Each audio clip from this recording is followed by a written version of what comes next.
तो ये कहानी है एक ऐसे सैलरी मैन की जिसे डीमन लॉर्ड खुद समन करता है अपनी डीमन आर्मी का एक जनरल बनाने के लिए। लेकिन बात यह है कि ये सैलरी मैन के पास कोई ताकत नहीं है, ना ही ये कोई सुपर ह्यूमन है। ये बस एक मामूली सा नाकाम निठल्ला सैलरी मैन है। तो डीमन लॉर्ड ने इसे सम्मन क्यों किया, चलिए जानते हैं। कहानी की शुरुआत में हमें एक बहुत ही खतरनाक जगह का सीन दिखाया जाता है और इसके बाद हम डार्क किंग को देखते हैं। सामने आओ मेरे डीमन आर्मी के 4 इलाइट जनरल्स। सबसे पहले आती है इन्फर्नो असेलेंट उलमेंड्रा, फिर आता है आर्कमेज ऑफ स्ट्रॉम्स सिल्फिड, फिर आता है अर्थन वेस्टियन जीनोम, और वो चौथा जनरल जो हमारी डीमन आर्मी का बल और गौरव बनेगा, जिसके जरिए हम इस पूरी दुनिया पर राज कर पाएंगे, द चूजन इलाइट जनरल, जिसे मैं दूसरी दुनिया से सम्मान करूंगा। वो जिसके पास पानी की ताकत होगी। मेरे सामने आओ। जिसके बाद पानी का एक बहुत बड़ा धमाका होता है और फिर सबके सामने आता है वो चौथा मेंबर, मैनेजर देनोसुके उचिमुरा। लो भैया, ये आ गया दूसरी दुनिया का एक सैलरी मैन बेचारा।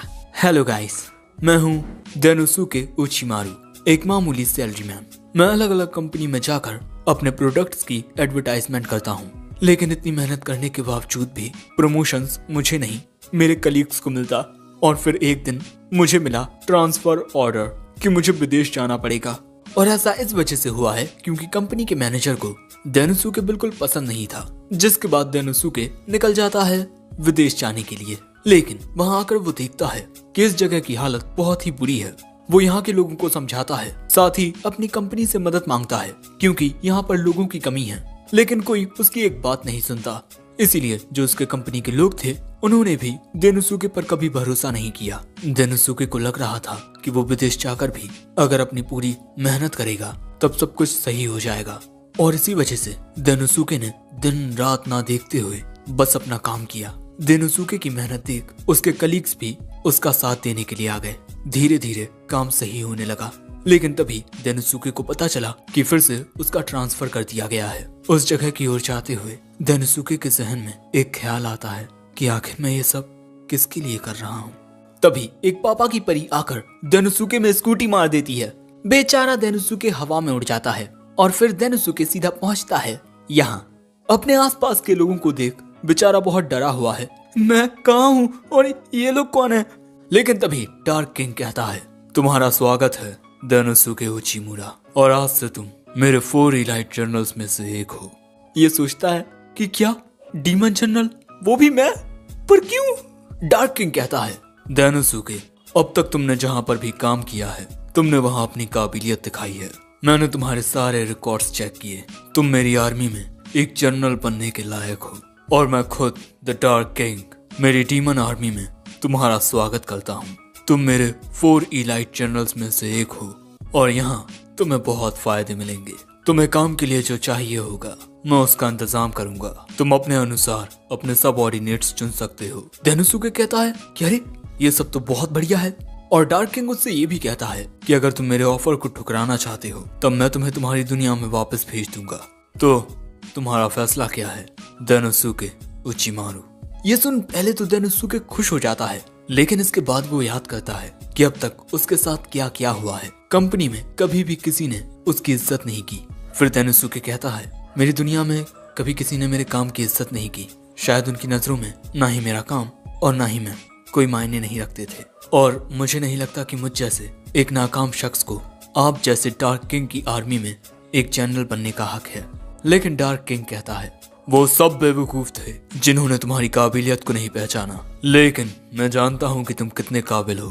तुम्हारी मेहनत का एक एक कतरा तुम्हारी काबिलियत की गवाही देता है।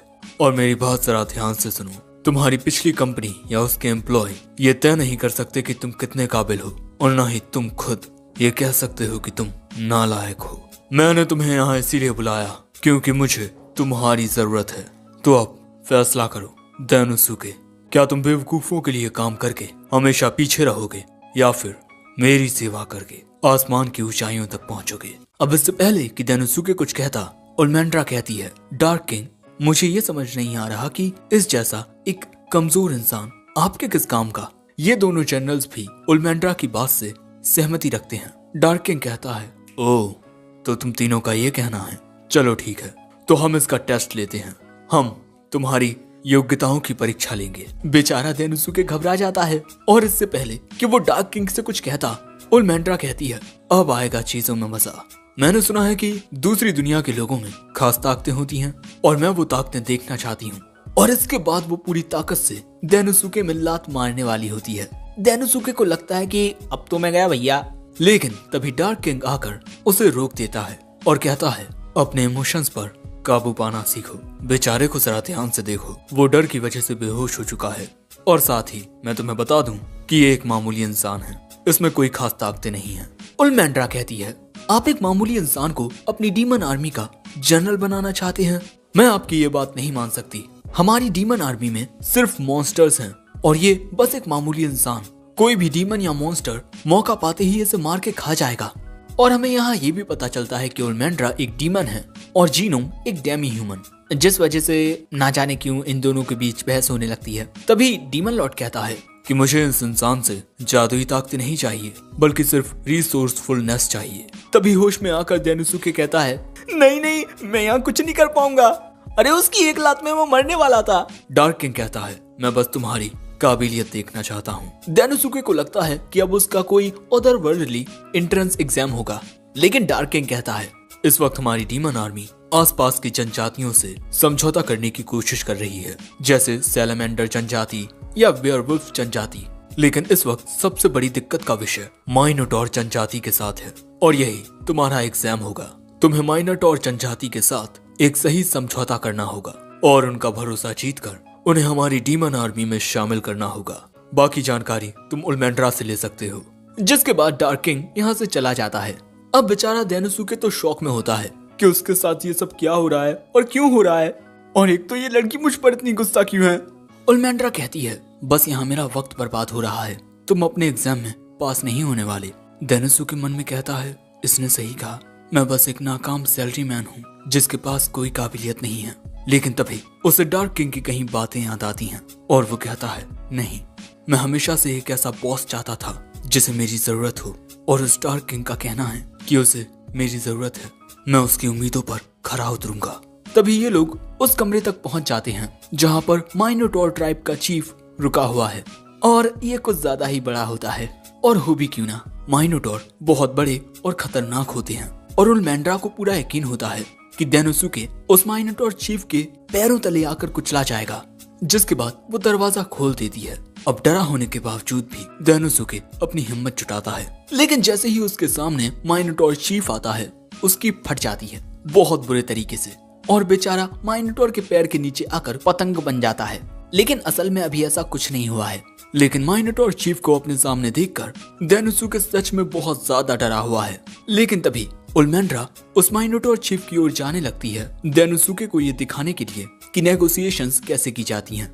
ये देख डेनोसुके को लगता है कि अब मैं बच जाऊंगा, और सच में मिस ओलमेंड्रा कितनी अच्छी हैं। लेकिन जब ओलमेंड्रा उस चीफ से बात करती है और वो उसकी बात नहीं सुनता, तब वो वहीं गुस्सा करने लगती है। माइनोटॉर चीफ भी ओलमेंड्रा की तरह गुस्सैल होता है। डेनोसुके कहता है, हो गई इनकी बातचीत, अब चलो चलते हैं। और ये दोनों ही कमरे के बाहर आ जाते हैं। ओलमेंड्रा कहती है, पहले तो बातचीत सही चल रही थी, लेकिन जब कंडीशंस की बात आई तब वो ना ना ना कहने लगा, यहाँ तक कि वो हमारी डीमन आर्मी के साथ लड़ने के लिए भी तैयार है। मैंने कितनी बार आकर उसे समझाने की कोशिश की है, लेकिन हर बार वो बस नहीं नहीं कहता है। और पता नहीं वो अपने साथ ये कचरा क्यों लाया अपने कमरे में फैलाने के लिए। सारी की सारी गलती उसकी है। वैसे अब मैं सब तुम पर छोड़ती हूँ। और ये कहकर मोहतरमा वहाँ से चली जाती हैं। अब बेचारा डेनोसुके क्या करेगा। डेनोसुके कह रहा है, अब सब कुछ मुझ पर है, मैं उससे कैसे बात करूंगा। मुझ जैसा इंसान उस खतरनाक क्रिएचर से कैसे बातचीत करेगा। अब जब उसे कुछ समझ नहीं आता, वो सीधा जाता है बार में। डेनोसुके बार में आकर एक कुर्सी पर बैठकर एक टॉवल से अपना मुंह पोंछता है और इसके बाद शराब पीते हुए सोचने लगता है कि अगर क्लाइंट बातचीत करने से इनकार कर दे तब क्या करना चाहिए। शायद एक ऐसा ही केस मैं पहले भी देख चुका हूँ।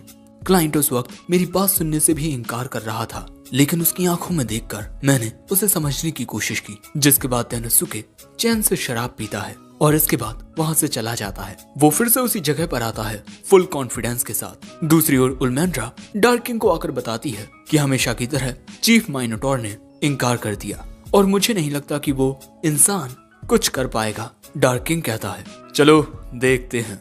लेकिन इसके बाद जब उल्मेंड्रा उसी जगह पर वापस आती है तब वो देखती है कि डेनोसुके वहाँ सामने रखी हुई घास को थैलियों में भर रहा है। वो कहती है तुम यहाँ से भागे नहीं, तुमने देखा ना वो हमारी एक भी बात सुनने के लिए तैयार नहीं है। लेकिन डेनोसुके कहता है मिस उल्मेंड्रा आप बहुत जल्दी हार मान रही हैं। बातचीत के दौरान ये मायने नहीं रखता कि आप जिससे बात कर रहे हैं वो साइज में आपसे कितना बड़ा है। समझौता सही से ना होने की वजह हमेशा गलतफहमी होती है और उस गलतफहमी को मैं सिर्फ आई कांटेक्ट बनाकर ही दूर कर सकता हूँ। इसलिए बस आप मुझे देखिए।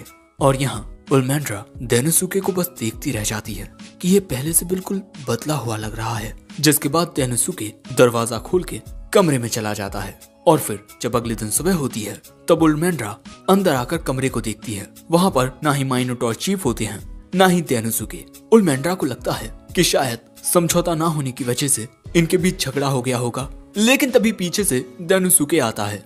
उल्मेंड्रा चिल्लाते हुए कहती है तुमने हमारे डीमन कैसल में क्या ये चारों ओर कचरा फैला कर रखा है? और माइनोटॉर चीफ कहाँ गए? कहीं वो चले तो नहीं गए? डेनोसुके बताता है कि इस वक्त माइनोटॉर चीफ डार्क किंग के साथ अपना एक पैक्ट एग्रीमेंट बना रहे हैं। यानी कि दोस्तों डेनोसुके ने माइनोटॉर चीफ को डीमन आर्मी के साथ जुड़ने के लिए मना लिया है। ये बात सुन उल्मेंड्रा बहुत हैरान होकर पूछती है कि क्या सिर्फ एक रात में? मेरी बात तो उसने कभी नहीं सुनी, तुमने ऐसा कैसे कर लिया? यहाँ पर डेनोसुके एक कहावत कहता है जो उल्मेंड्रा को समझ नहीं आती। और इसके बाद ये लोग उसी कमरे में आते हैं जहाँ पर डार्क किंग और माइनोटॉर चीफ के बीच पैक्ट बनाया जा रहा है। यहाँ डेनोसुके कहता है मिस उल्मेंड्रा आपको लग रहा था कि माइनोटॉर चीफ हमारे साथ समझौता नहीं करना चाहते, बल्कि उनकी नजरों में समझौता सही से हो रहा था। मुझे याद है जब एक बार मैं विदेश की कंपनी के साथ नेगोशिएशन के लिए गया था तब मैंने उन्हें बार बार मनाने की कोशिश की, लेकिन वो मेरी बात ही नहीं सुन रहे थे। इसीलिए मुझे लगने लगा कि अब ये समझौता नहीं होने वाला। लेकिन तभी अचानक उस आदमी ने मेरी ओर मुस्कुराते हुए अपना हाथ बढ़ाया, क्योंकि उनके लिए इमोशनल और अच्छे डिस्कशंस ज्यादा मायने रखते हैं। इसीलिए जब हम किसी टॉपिक पर ज्यादा डिटेल में बात करते हैं तब ये एक पॉजिटिव गेस्चर होता है, क्योंकि डिटेल में बात करने पर ही गलतफहमियां दूर की जा सकती हैं।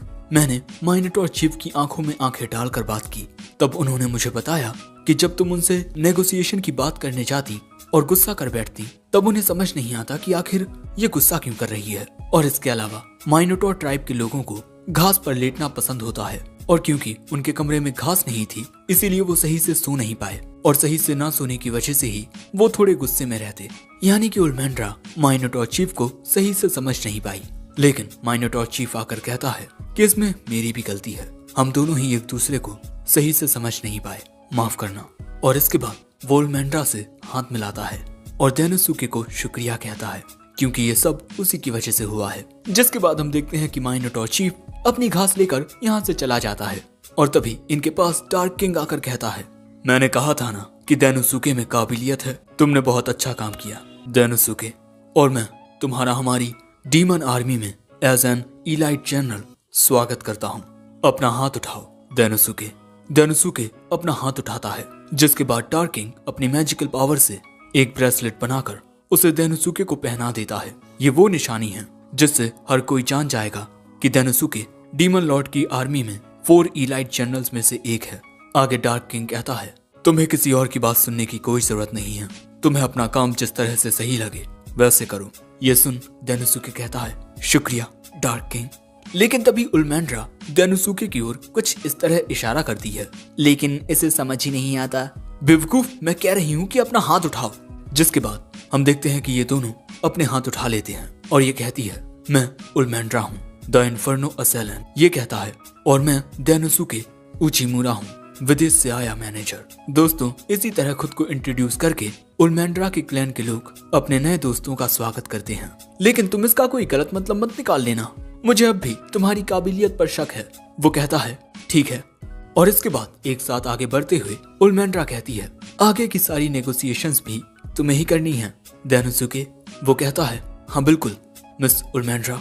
और ये देख डार्क किंग कहता है इसी तरह एक दूसरे की मदद करते हुए हमारी डीमन आर्मी और भी ताकतवर बनेगी। लेकिन अभी भी हमारी आर्मी पूरी नहीं हुई है और हमारी एकमात्र उम्मीद डेनोसुके उचिमुरा है, वो उम्मीद जो हमें रास्ता दिखाएगी और हमारा वर्चस्व पूरी दुनिया में लहराएगी। और हाँ, इसी के साथ ये एपिसोड 1 एंड होता है। एपिसोड 2 की शुरुआत में हम डेनोसुके को देखते हैं, जो सोच रहा था मुझे इस दूसरी दुनिया में सम्मन किया गया है, वो भी डीमन आर्मी का एक जनरल बनाकर, और अब मेरे पास खुद का ऑफिस भी है, जो मैंने कभी सोचा नहीं था कि मुझे कभी मिलेगा। लेकिन मैं अभी भी काफी परेशान हूँ, क्योंकि ना जाने डार्क किंग को मुझ जैसे नाकाम और निठल्ले सैलरी मैन में ऐसा क्या दिख रहा है जो उन्होंने मुझे अपना एक जनरल बना लिया। लेकिन इसके बाद जैसे ही डेनोसुके खिड़की खोलता है, उसके कमरे में काफी सारे डीमन चमगादड़ आ जाते हैं और डर के मारे वो जोर से चिल्लाता है। अब इसके बाद डेनोसुके डिसाइड करता है कि उसे दूसरे जनरल्स के साथ अपने तालमेल अच्छे से बनाने होंगे, इसीलिए सबसे पहले वो सिल्फिड के पास आता है। लेकिन तभी एक लड़की दरवाजा खोलकर पूछती है कि तुम कौन हो। ये कहता है मेरा नाम डेनोसुके है और हाल ही में मैं 4 ग्रेट जनरल्स में से एक बना हूँ और मैं यहाँ मिस्टर सिल्फिड से मिलने आया हूँ। लेकिन वो लड़की बताती है कि इस वक्त मिस्ट्रेस सिल्फिड यहाँ नहीं है, यानी कि सिल्फिड एक लड़की है और मैं बेलिंडा हूँ, उनकी असिस्टेंट, और मैं उन्हें आपके आने के बारे में बता दूंगी। अब आप यहाँ से जा सकते हैं। डेनोसुके कहता है अरे इनसे तो मैं नहीं मिल पाया, चलो दूसरे के पास चलते हैं। लेकिन तभी वहाँ उलमैंड्रा आ जाती है और वो डेनोसुके को बताती है कि डार्क किंग उसे बुला रहे हैं, उसके लिए एक नया काम आया है। अब अगले सीन में डार्क किंग डेनोसुके को बताते हैं कि अब उसे ओग्रे ट्राइब के साथ समझौता करना होगा। हमारी डीमन आर्मी एक एमर्जिंग फोर्स है, इसीलिए हमें चारों ओर के आसपास के इलाकों से मदद चाहिए होगी ताकि हम और भी ज्यादा ताकतवर बन पाएं। और इस वक्त डेमी ह्यूमंस में ओग्रे ट्राइब काफी ज्यादा प्रभावशाली है और उनकी मिलिट्री फोर्स हमारे जितनी ही ताकतवर है, लेकिन वो हमारे साथ जुड़कर काम नहीं करना चाहते और उन्हें अपना दुश्मन बनाकर हमें काफी ज्यादा नुकसान हो सकता है। अब तक काफी लोग ओग्रे ट्राइब को समझाने के लिए जा चुके हैं, लेकिन हर बार वो मानने से साफ इनकार करते थे। लेकिन मैं जानता हूँ तुम ये काम कर लोगे डेनोसुके। जाओ, जाकर ओग्रे ट्राइब के साथ समझौता करो।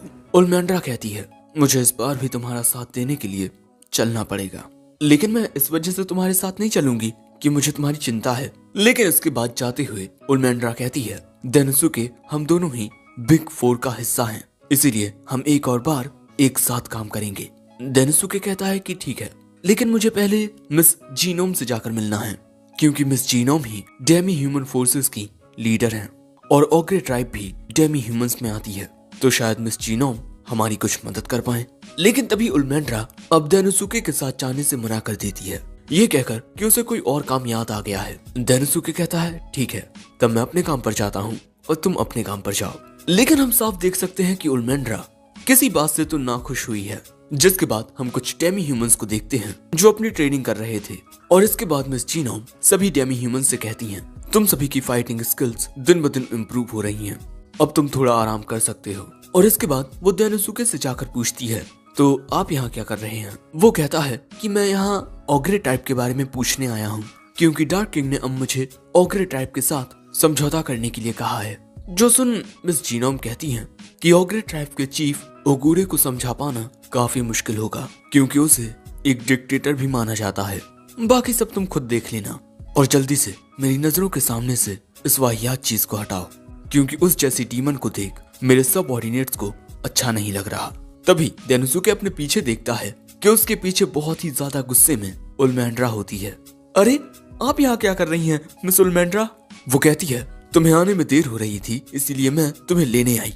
और तुमने मुझे वाहियात चीज कैसे कहा। तुम्हारे कान बंद करने से कुछ नहीं होगा, मेरी बात सुनो, मैं कुछ कह रही हूँ। डेनोसुके सोचता है कि क्या यार, ये हमेशा गुस्सा करती रहती है।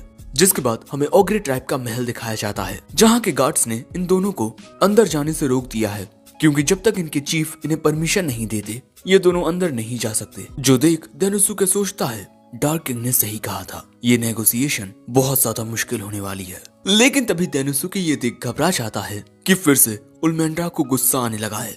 लेकिन तभी अंदर से एक फीमेल ओग्रे आकर कहती है आप दोनों ने इतना इंतजार किया, उसके लिए शुक्रिया, अब आप दोनों अंदर आ सकते हैं। जिसके बाद ये दोनों उस लड़की के साथ अंदर जाने लगते हैं। यहाँ पर आते वक्त डेनोसुके अपने चारों ओर देख रहा था।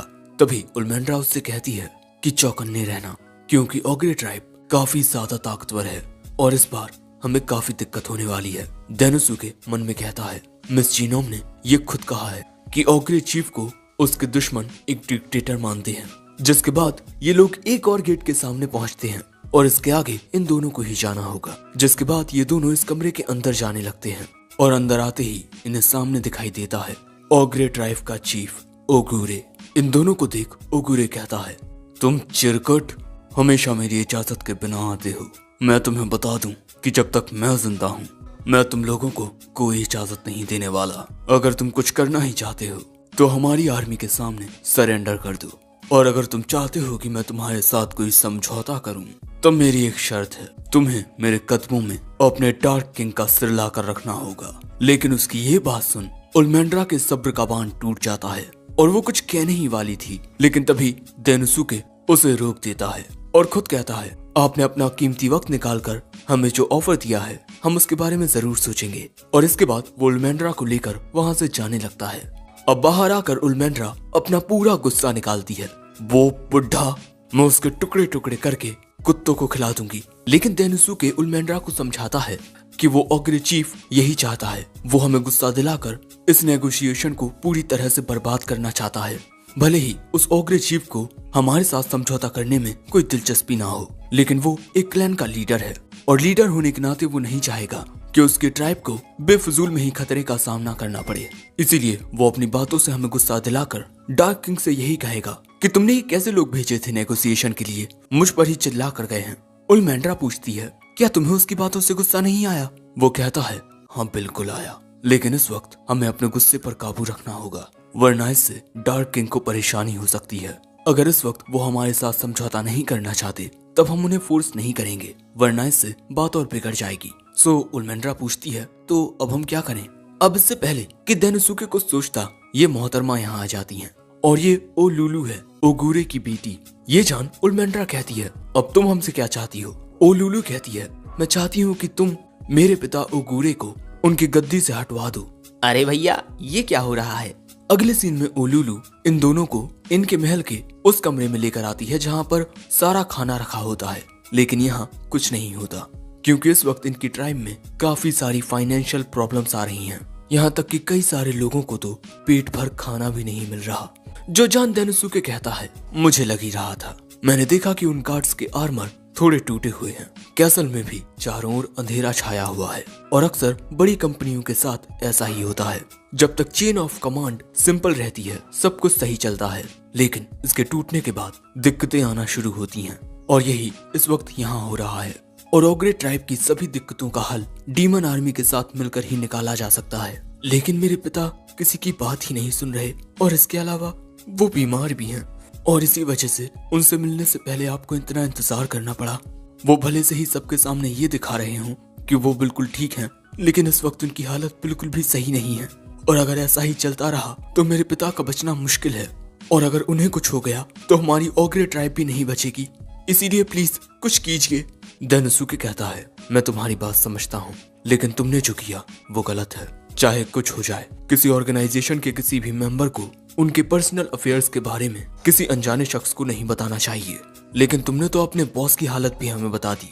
तुम्हें भले ही अपने पिता की चिंता हो रही हो, लेकिन तुम एक चीफ की बेटी हो, तुम्हें ऐसी बातों पर और ध्यान देना चाहिए। जो सुन ओलुलू कहती है, आप तो सच में बहुत ही अच्छे हैं जो मुझे मेरी गलती बता रहे हैं। मैं लोगों को पढ़ने में बहुत अच्छी हूँ, इसीलिए प्लीज मिस्टर देनुसुके उचिमुरा आप मुझसे शादी कर लीजिए और हमारी ओग्रे ट्राइब के नए चीफ बन जाइए।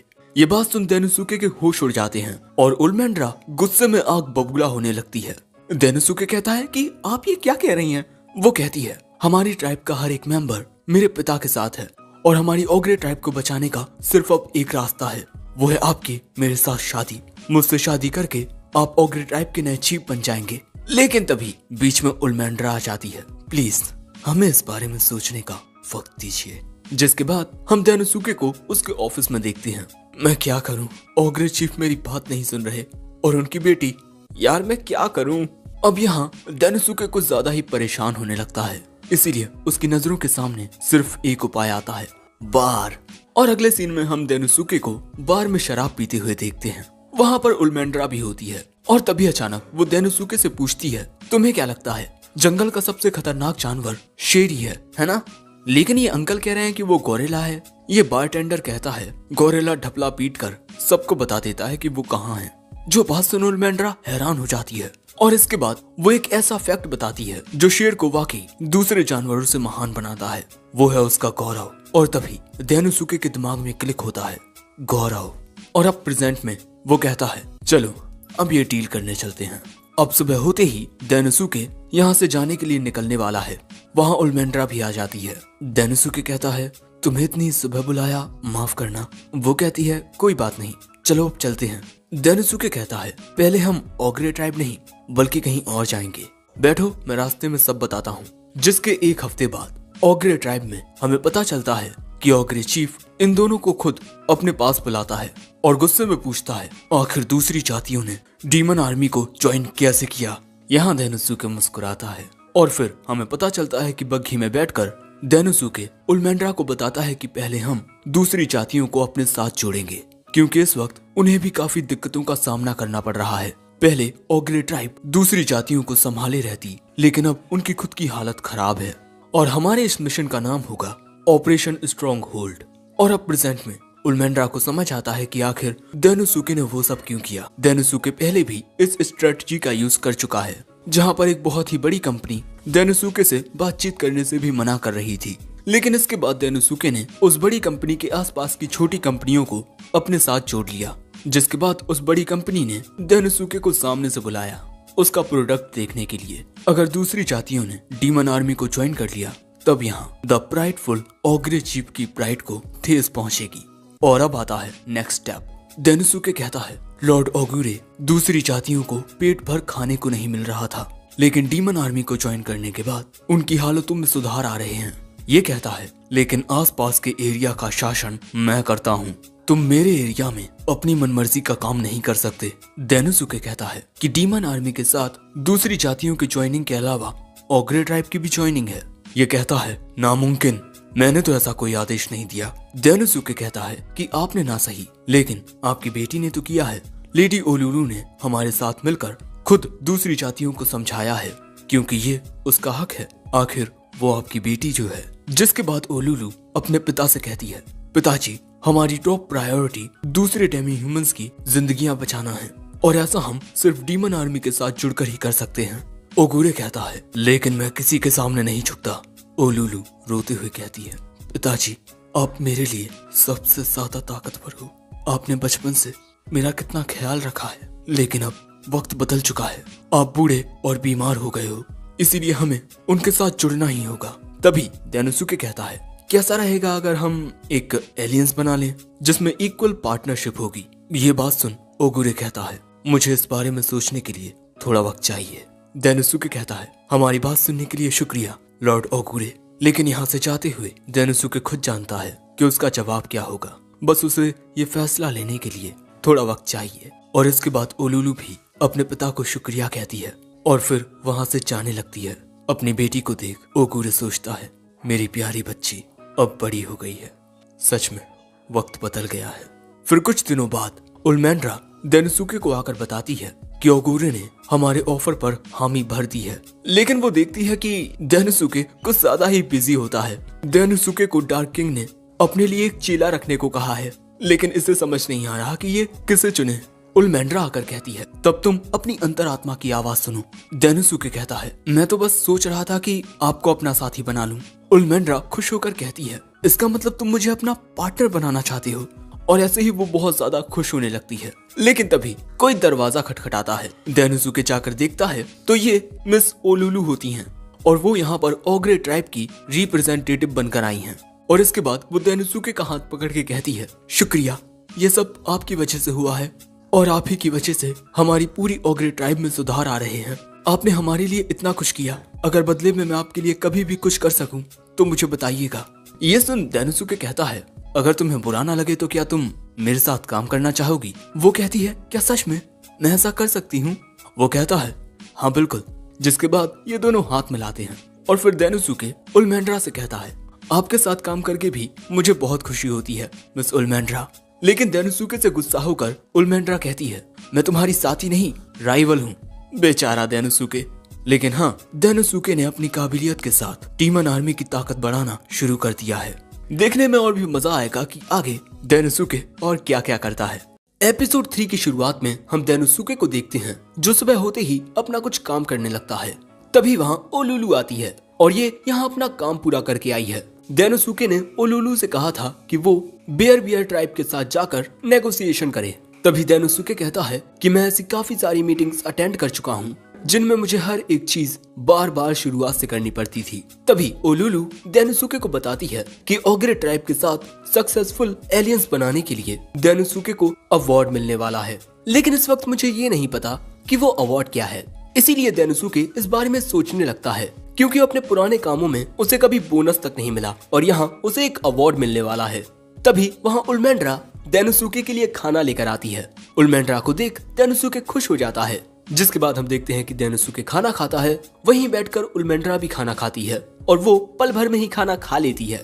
लेकिन डेनोसुके को इस दुनिया का खाना कुछ पसंद नहीं आ रहा था। लेकिन दोस्तों, ये वाटरी गिम जो कि इस दुनिया की एक फजल का नाम है, वो डीमन लॉर्ड की आर्मी का मेन भोजन है। इसीलिए डेनोसुके इसकी शिकायत तो नहीं कर सकता, लेकिन वो कहता है कि काश वो मीट खा पाता। उसकी ये बात सुनते ही उल्मेंड्रा कहती है चलो ठीक है, शिकार के लिए चलते हैं। जो बात सुन बेचारा डेनोसुके हैरान हो जाता है। जिसके बाद हम इन दोनों को जंगल में देखते हैं और इस एरिया में उल्मेंड्रा इसीलिए आई है क्योंकि यहाँ कुछ ऐसे मैजिकल बीस्ट हैं जो इनकी आर्मी को काफी डैमेज देते हैं। इस एरिया में रहने वाले 5 ऑर्क मैजिकल बीस्ट के द्वारा मारे जा चुके हैं, लेकिन हम इस बारे में कुछ नहीं कर सकते क्योंकि कुदरत का यही नियम है, कमजोर मारा जाएगा। पर क्योंकि वो मैजिकल बीस्ट बहुत ज्यादा ताकतवर हैं, इसीलिए हम ऑर्क्स की मदद करने के लिए आए हैं। दोस्तों, यहाँ डेनोसुके भी समझ चुका है कि इस दुनिया में खाने की बहुत दिक्कत है, इसीलिए हर बार खाने में पानी मिलाया जाता है। लेकिन तभी अचानक वहाँ पर उल्मेंड्रा को कुछ मशरूम्स मिल जाते हैं और ये मशरूम्स इस एरिया में भोजन का मुख्य सोर्स हैं और हर बार मशरूम तोड़ते वक्त ही इस एरिया में ऑर्क्स पर हमले होते हैं। और तभी अचानक इनके पीछे एक बहुत ही बड़ा जंगली सुअर आ जाता है। तुम लोग देख सकते हो कि ये काफी बड़ा है। उसे देख डेनोसुके के तोते उड़ चुके थे, इसीलिए वो पेड़ के पीछे जाकर छुप जाता है। लेकिन तभी उल्मेंड्रा इसकी ओर उछलकर इसमें इस तरह किक मारती है कि ये जंगली सुअर जमीन में धंस जाता है। लेकिन अभी भी वो सुअर हारा नहीं है। वो अपने मुंह पर लगे सींगों से जमीन को इस तरह कुरेदता है कि बड़े बड़े पत्थर उल्मेंड्रा की ओर आने लगते हैं। लेकिन उल्मेंड्रा उन सभी पत्थरों से बहुत आसानी से बच जाती है। लेकिन इसके बाद वो जंगली सुअर खुद उल्मेंड्रा पर हमला करने जाता है, लेकिन तभी उल्मेंड्रा उसमें एक मुक्का मार देती है और इसी तरह वो लगातार उस जंगली सुअर पर हमले करने लगती है। लेकिन इतना कुछ करने के बाद भी वो जंगली सुअर हारता नहीं।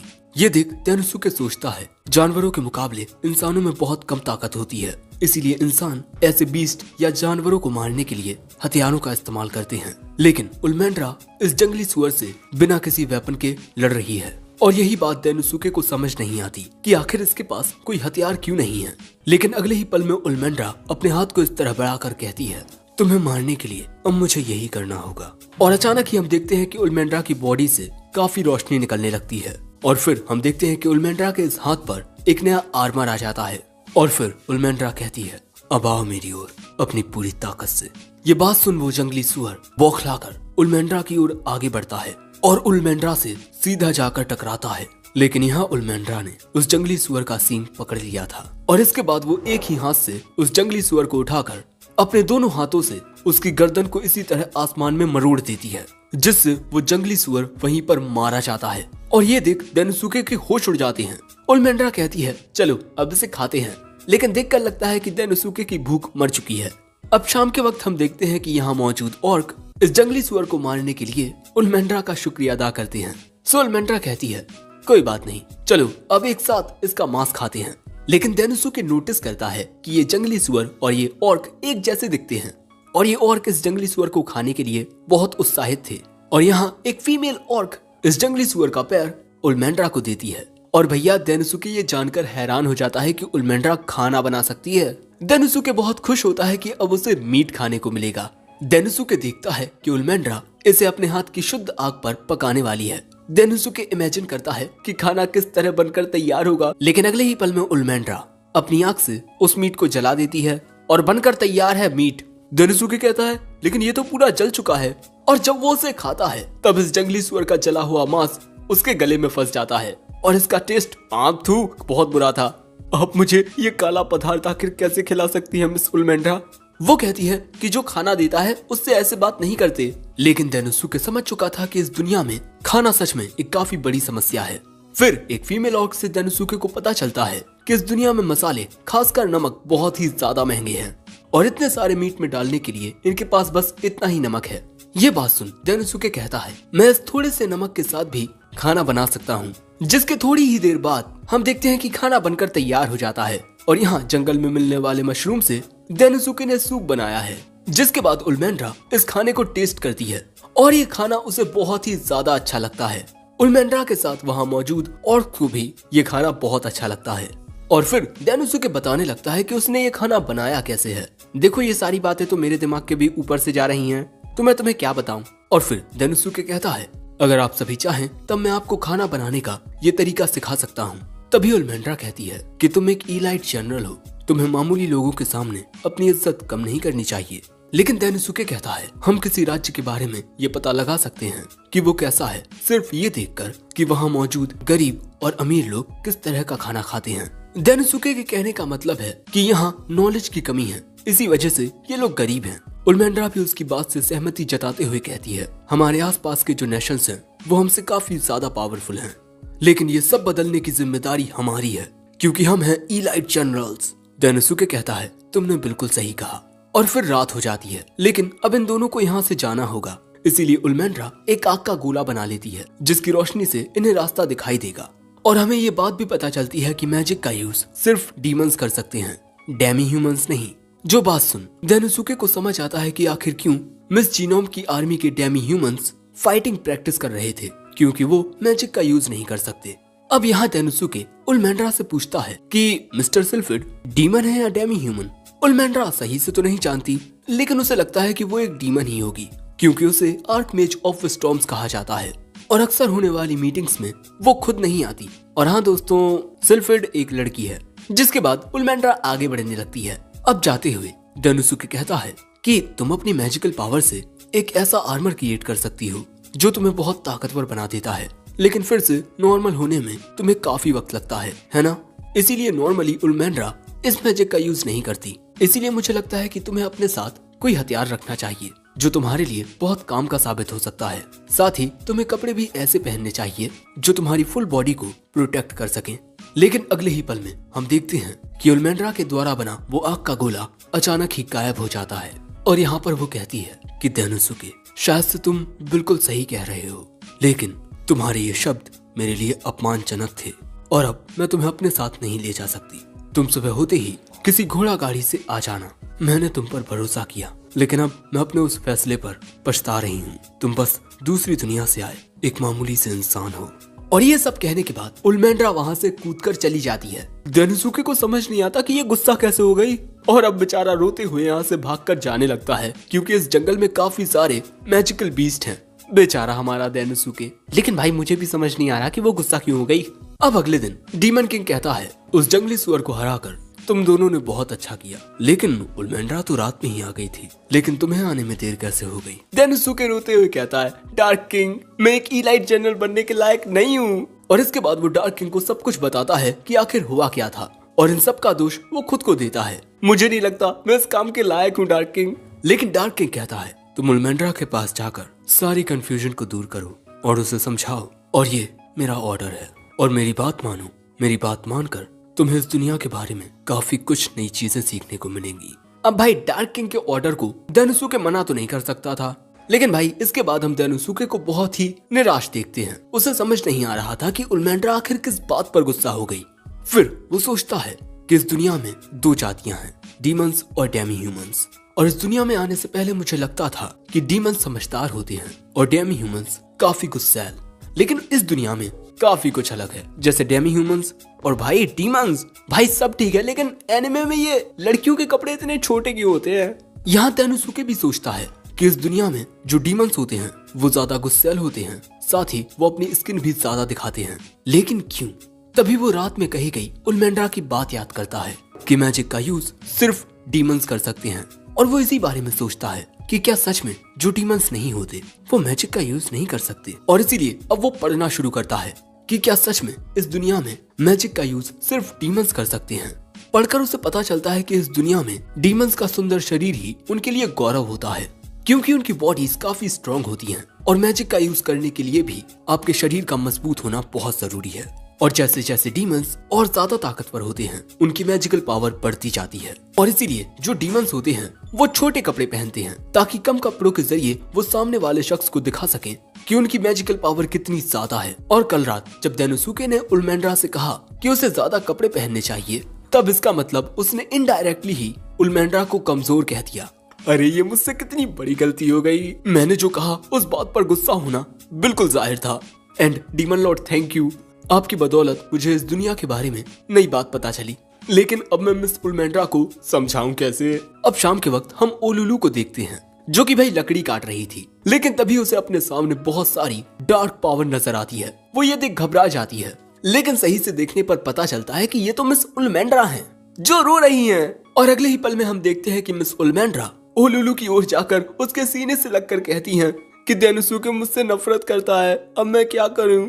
और जब ओलुलू पूछती है कि बात क्या है, तब ये कहती है कि डेनोसुके मेरी बॉडी की तारीफ नहीं करता। अब इसके बाद एक कमरे में बैठकर ओलुलू उल्मेंड्रा से कहती है, मिस्टर डेनोसुके के साथ काम करते हुए मैंने ये बात जानी है कि उनके सोचने का नजरिया हमारे नजरिए से काफी अलग होता है, और इसीलिए मुझे लगता है कि मिस्टर डेनोसुके के अकॉर्डिंग अपने शरीर को ज्यादा दिखाना सही नहीं होता। वो कहती है, इसमें गलत क्या है, मैं कपड़े पहनती तो हूँ और उन जगहों पर तो मैं सही से कपड़े पहनती हूँ। लेकिन फिर उसे ओलुलू की बातों से थोड़ा समझ आता है कि जिस तरह वो काम कर रही थी वो तरीका डेनोसुके के काम करने के तरीके से बहुत अलग है। और यही जानकर अब वो अपना सिर जमीन में मारने लगती है और फिर ओलुलू से पूछती है कि अब मैं क्या करूं। सो अब ओलुलू कहती है कि अपने काम के पहले दिन मिस्टर डेनोसुके ने मुझसे कुछ कहा कि मेरे साथ काम करते हुए तुम गलतियां करने से जरा भी मत डरना। ठीक है ओलुलू, मैंने देखा है कि तुम कुछ चीजों को लेकर बहुत ज्यादा परेशान हो जाती हो, लेकिन अब तुम्हें परेशान होने की कोई जरूरत नहीं है। मैं हूं ना तुम्हें सपोर्ट करने के लिए। हम एक साथ मिलकर सारी प्रॉब्लम्स का सॉल्यूशन ढूंढ लेंगे। अब ओलुलू कहती है, उनकी इन्हीं बातों से मुझे पूरा यकीन है कि आप उन पर यकीन कर सकती हैं। जिसके बाद हमें बार का सीन दिखाया जाता है, और अक्सर बार में कौन होता है, हमारा डेनोसुके। वो अपनी परमानेंट सीट पर बैठा हुआ शराब पीता है और फिर डेनोसुके खाना शुरू करता है। उसे ये खाना बहुत अच्छा लगता है। बारटेंडर बताता है कि ये खाना घर का खाना है, और डेनोसुके यहाँ पहली बार इस बारटेंडर को मुस्कुराते हुए देखता है और उसे ये प्यार से मास्टर कहता है। और तभी अचानक उसे एक बात समझ आती है, जिसके बाद हम डेनोसुके को दौड़ते हुए देखते हैं। वो दौड़ते हुए उल्मेंड्रा को ढूंढ रहा था, दूसरी ओर उल्मेंड्रा भी डेनोसुके को ही ढूंढ रही थी। तभी उल्मेंड्रा को ढूंढते हुए डेनोसुके को उल्मेंड्रा दिख जाती है, जो हमें वहां सीढ़ियों से नीचे दिखाई दे रही है। फिर हम देखते हैं कि ये दोनों ही एक दूसरे की ओर आने लगते हैं, और फिर एक दूसरे के पास आकर डेनोसुके मन में सिर्फ इतना कहता है, मुझे अपनी फीलिंग्स को सही से एक्सप्रेस करना होगा ताकि सारी गलतफहमियां दूर हो जाएं। लेकिन पहले उल्मेंड्रा कहती है, मैं अजीब नहीं हूँ, मैं बस चाहती हूँ कि तुम मेरे शरीर की तारीफ करो। वो कहता है, मिस उल्मेंड्रा, मुझे लगता है कि आपकी बॉडी बहुत खूबसूरत है। अब भाई ये दोनों ही एक दूसरे से कुछ बहुत ही अलग कह देते हैं। और इसके बाद डेनोसुके जो गलतफहमी हुई थी कल, उसे दूर करने लगता है कि कल उसने जो उल्मेंड्रा से कहा उसका कोई गलत मतलब नहीं था। वो अपने तरीके से उल्मेंड्रा के शरीर की तारीफ ही कर रहा था, और मुझे ये पता नहीं था कि आप डीमंस के लिए अपना शरीर दिखाना कितना ज्यादा मायने रखता है। प्लीज मुझे माफ कर दीजिए। लेकिन वो कहती है कि मुझे मनाने के लिए तुम डीमंस के बारे में रिसर्च कर रहे थे। सच में तुम बहुत ही प्यारे बेवकूफ हो। और फिर उल्मेंड्रा भी डेनोसुके से माफी मांगती है, क्योंकि वो भी अपना नजरिया उसके ऊपर थोप रही थी। तभी डेनोसुके कहता है, हम दोनों को एक दूसरे के बारे में नई नई बातें पता चली। आपको नहीं लगता हम दोनों बहुत अच्छे पार्टनर्स बनेंगे? ये बात सुन उल्मेंड्रा का चेहरा टमाटर की तरह लाल हो जाता है। डेनोसुके मन में कहता है कि अब मैं बिना किसी फिक्र के मिस उल्मेंड्रा के साथ काम कर सकता हूँ। लेकिन उल्मेंड्रा सोचती है कि कहीं इसने मुझे अभी प्रपोज तो नहीं किया ना। अब भाई आगे क्या होगा पता नहीं। लेकिन अगले सीन में हम डार्क किंग को देखते हैं, जो वहाँ मौजूद सभी डेमी ह्यूमंस और डीमंस के सामने डेनोसुके से कहते हैं कि तुमने डीमन आर्मी और ओग्रे ट्राइब के बीच समझौता करके एक बहुत बड़ा काम किया है, इलाइट जनरल डेनोसुके उचिमुरा, और इसीलिए मैं तुम्हारी इस कामयाबी पर तुम्हें एक मैजिक स्टोन देना चाहता हूँ। लेकिन ये मैजिक स्टोन पाकर डेनोसुके कहता है, आपने मेरी तारीफ की, इसके लिए शुक्रिया माय लॉर्ड, लेकिन मैं ये सब अकेले अचीव नहीं कर सकता था। जिसके बाद डेनोसुके सीधा उल्मेंड्रा की ओर जाता है, घुटनों पर बैठकर ये मैजिक स्टोन उल्मेंड्रा के सामने कर कहता है, thank you so much miss Ulmendra, please आप इसे एक्सेप्ट कीजिए। लेकिन यहाँ वो कहती है तुम बेवकूफ हो गया, क्योंकि दोस्तों डेनोसुके को ये बात नहीं पता कि अपने ऑपोजिट जेंडर को इस दुनिया में एक मैजिक स्टोन देना शादी के लिए पूछना होता है। यहाँ उलमेंड्रा चिल्लाकर कहती है कि तुम्हें मुझे ये मैजिक स्टोन अकेले में देना चाहिए था, मैं इतने लोगों के सामने इसे एक्सेप्ट नहीं करूंगी। लेकिन हम देखते हैं कि मिस सिल्फिड की असिस्टेंट बेलिंडा किसी मैजिक स्टोन के जरिए ये सब देखकर मुस्कुरा रही थी। पर क्यों, ये जानेंगे अगले एपिसोड में। एपिसोड 3 यहीं एंड होता है। एपिसोड 4 की शुरुआत में हम देखते हैं कि डार्क किंग डेनोसुके को अर्जेंटली बुलाता है और कहता है डेनोसुके मैंने तुम्हें बुलाया है क्योंकि। लेकिन तभी अचानक पूरी बात जाने बिना ही डेनोसुके डार्क किंग से माफी मांगने लगता है। शायद मैं आपकी उम्मीदों पर सही से खड़ा नहीं उतरा है ना डार्क किंग, प्लीज आप मुझे माफ कर दीजिए। डार्क किंग कहता है तुम अपना काम बहुत अच्छे से कर रहे हो। ये बात सुन डेनोसुके खुश हो जाता है और पूछता है मैं आपके लिए क्या कर सकता हूँ। डार्क किंग कहता है डेनोसुके तुम डीमंस और डेमी ह्यूमंस के रिलेशनशिप के बारे में क्या सोचते हो। डेनोसुके कुछ देर सोचकर कहता है मेरे हिसाब से उनके बीच बहुत सारी असमानताएं हैं। डीमंस के पास ज्यादा एडवांटेज है क्योंकि वो मैजिक का यूज कर सकते हैं। डार्क किंग कहते हैं तुमने बिल्कुल सही कहा, इसीलिए मैं चाहता हूँ कि तुम कोई ऐसा तरीका ढूंढो जिससे हर कोई मैजिक का यूज कर सके। डेनोसुके कहता है लेकिन डार्क किंग मैं मैजिक का यूज नहीं कर सकता, ये मेरे बस की बात नहीं है। ये सुन डार्क किंग तभी एक मैजिक स्टोन को सम्मन करता है और वो इस मैजिक स्टोन को डेनोसुके को देकर कहता है तुम इसे अपने अनुसार आकार देना। और अगले ही पल में वो मैजिक स्टोन चमकने लगता है और अब डेनोसुके को अपने अनुसार ही इस मैजिक स्टोन का यूज करना है। और साथ ही यहाँ पर डार्क किंग डेनोसुके को एक मैजिक रिसर्चर भी असाइन कर देगा और वो मैजिक रिसर्चर है आर्कमेज ऑफ स्टॉर्म्स सिल्फिड। मैंने उसके साथ बात कर ली है, लेकिन कोई भी गलती मत करना क्योंकि गलतियों पर सिल्फिड रहम नहीं दिखाती। ये बात सुन डेनोसुके घबरा जाता है। अब अगले सीन में जब डेनोसुके जा रहा था तब हम देखते हैं कि उलमेंड्रा उसे छुपकर देख रही थी और यहाँ पर वो काफी खुश थी क्योंकि कुछ वक्त पहले डेनोसुके ने उलमेंड्रा को ये मैजिक स्टोन दिया। दूसरी ओर डेनोसुके डीमन लॉर्ड के द्वारा दिए गए मैजिक स्टोन को देख सोच रहा था कि मैजिक स्टोन्स में मैजिकल पावर होती है और इसका यूज करके कोई भी शख्स मैजिक का यूज कर सकता है। जब वो अपना काम कर रहा था तभी ओलुलु उसके लिए चाय लेकर आती है और कहती है आप तो कुछ ज्यादा ही काम कर रहे हैं। लेकिन तभी डेनोसुके ओलुलु से पूछता है क्या मैजिक स्टोन का यूज करके डेमी ह्यूमंस भी मैजिक का यूज कर सकते हैं।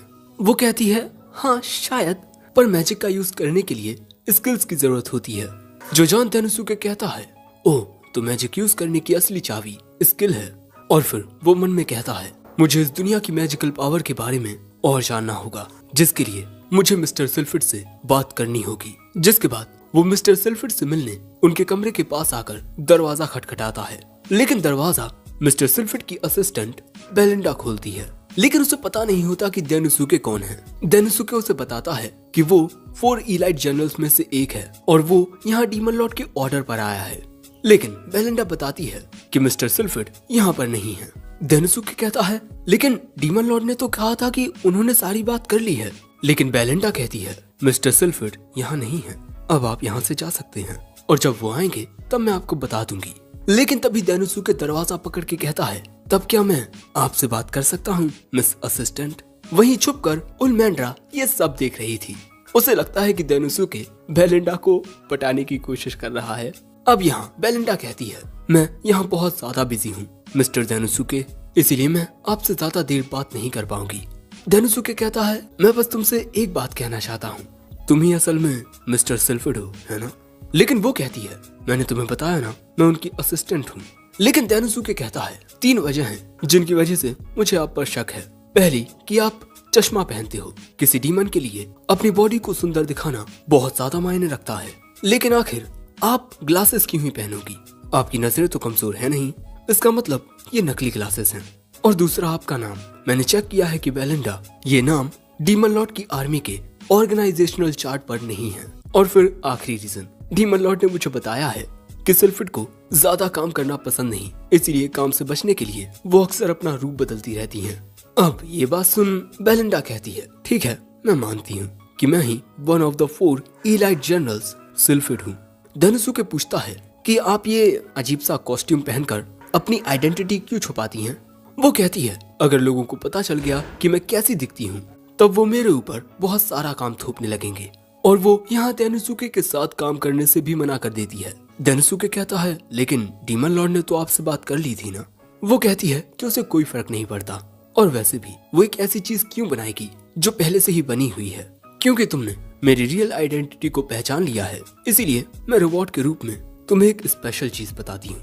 वो डेनोसुके को एक अजीब सा मैजिक स्टोन दिखाती है और इस मैजिक स्टोन में काफी सारे छोटे छोटे मैजिक स्टोन्स लगे हुए हैं जिनमें अलग अलग टाइप के स्पेल्स हैं, यानी कि इसकी मदद से कोई भी शख्स मैजिक का यूज कर सकता है। और सिल्फिड ने ये मैजिकल डिवाइस सालों की मेहनत की रिसर्च के बाद बनाया है, लेकिन सिर्फ एक मैजिक स्टोन बनाने में 10 मिलियन गोल्ड कॉइन्स लगे हैं।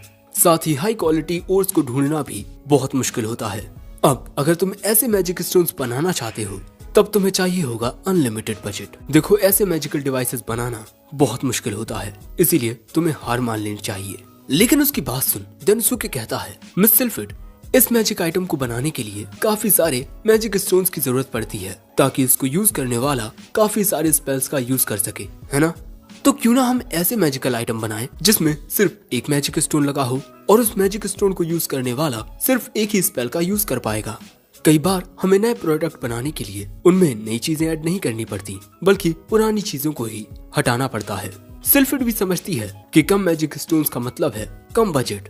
तभी डेनोसुके इस मैजिक स्टोन को निकाल कर कहता है, क्या हम इसका इस्तेमाल करके उस मैजिक आइटम को बनाने की कोशिश कर सकते हैं? सिल्फिड को डेनोसुके का ये आइडिया काफी अच्छा लगता है, जिसके बाद वो उस मैजिक स्टोन को लेकर अपना सीक्रेट रूम खोलती है और कहती है, इस नए मैजिकल डिवाइस को बनाने के लिए मैं पूरी रात जागने वाली हूँ और इसमें आपको भी मेरा साथ देना होगा। जिसके बाद वो डेनोसुके को पकड़कर उसे अपने साथ खींचकर ले जाने लगती है।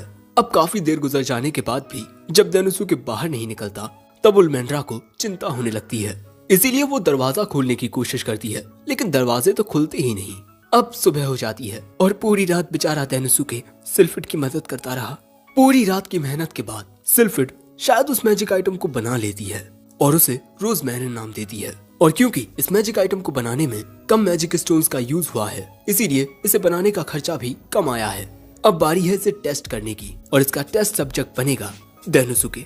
लेकिन ऐसा करने से पहले डेनोसुके थोड़ा आराम करने के लिए वक्त मांगता है। सिल्फिड 1 घंटे का थोड़ा ही वक्त देती है। अब इस कमरे से बाहर निकलने के लिए डेनोसुके जाने लगता है ताकि यहाँ से जाकर वो कुछ खाए और फिर थोड़ी नींद ले। लेकिन तभी अचानक दरवाजा खुल जाता है, जिसे उल्मेंड्रा बहुत देर से खोलने की कोशिश कर रही थी। दरवाजा खुलने से बेचारा डेनोसुके वहीं गिर पड़ता है। उल्मेंड्रा पूछती है कि तुम पूरी रात यहाँ क्या कर रहे थे? लेकिन डेनोसुके की हालत देख वो उसके पास आकर कहती है, हे तुम ठीक तो हो ना? लेकिन तभी वहाँ सिल्फिड आकर कहती है, अगर तुम्हें इतना शोर मचाना है तो बाहर जाकर मचाओ।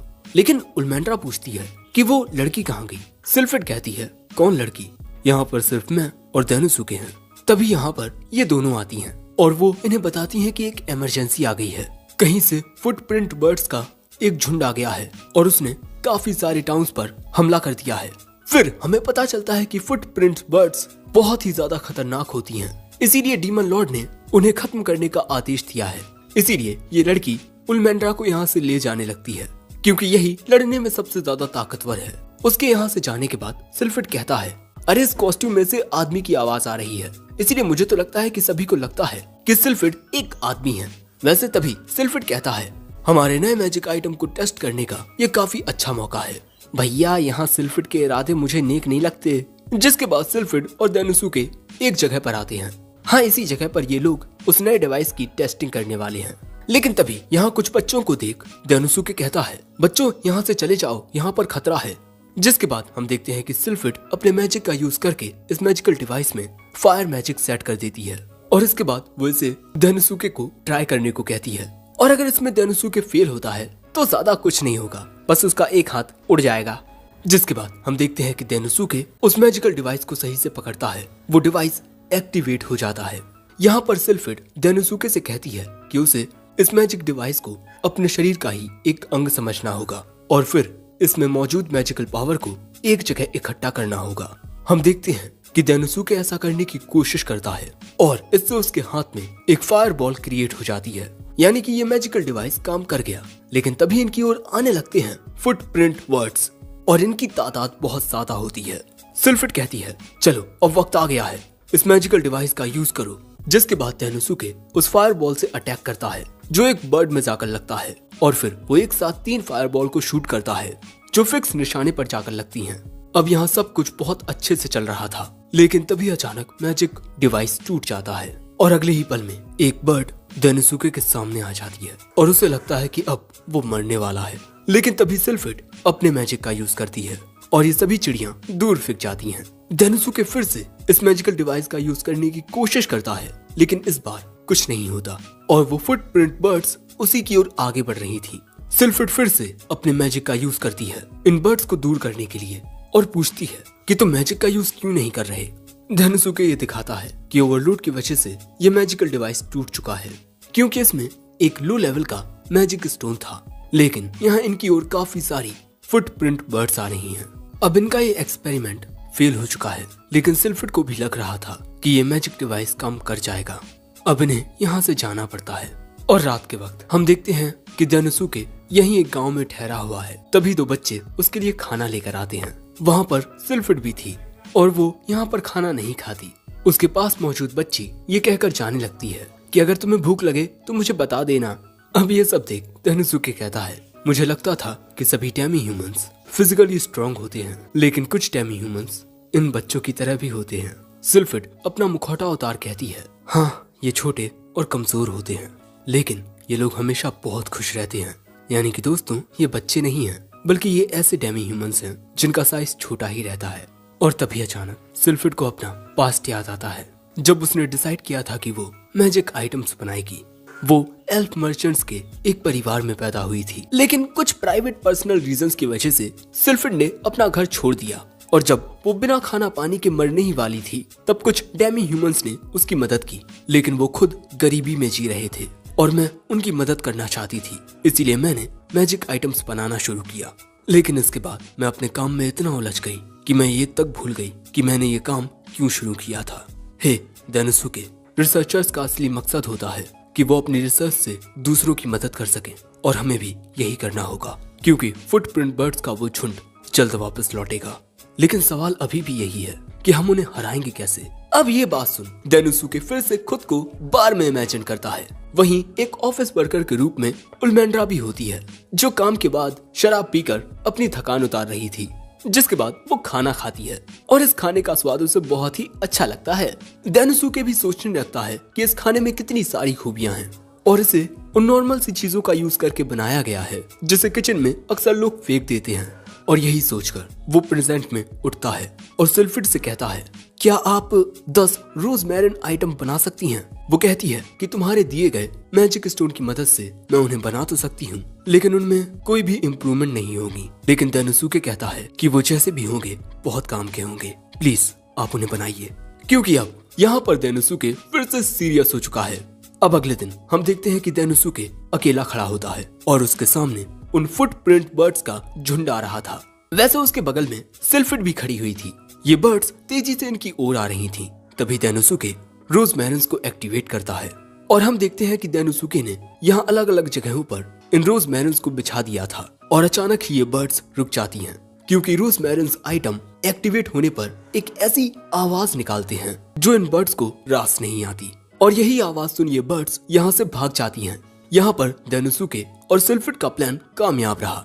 और दोस्तों एक और बात बता दूं कि रोजमेरिन से जो वो साउंड निकलता है उसमें मैजिक स्टोन की जरा भी एनर्जी खर्च नहीं होती, यानी कि जो खतरनाक बीस्ट हैं उनको मैजिक के यूज किए बिना ही डरा कर भगाया जा सकता है। और अब इसी आइटम की खूबियां तेनुसुके डार्क किंग को बता रहा था कि जितने भी बीस्ट होते हैं वो इन रोजमेरिन से निकलने वाले साउंड को सुनकर भाग जाते हैं।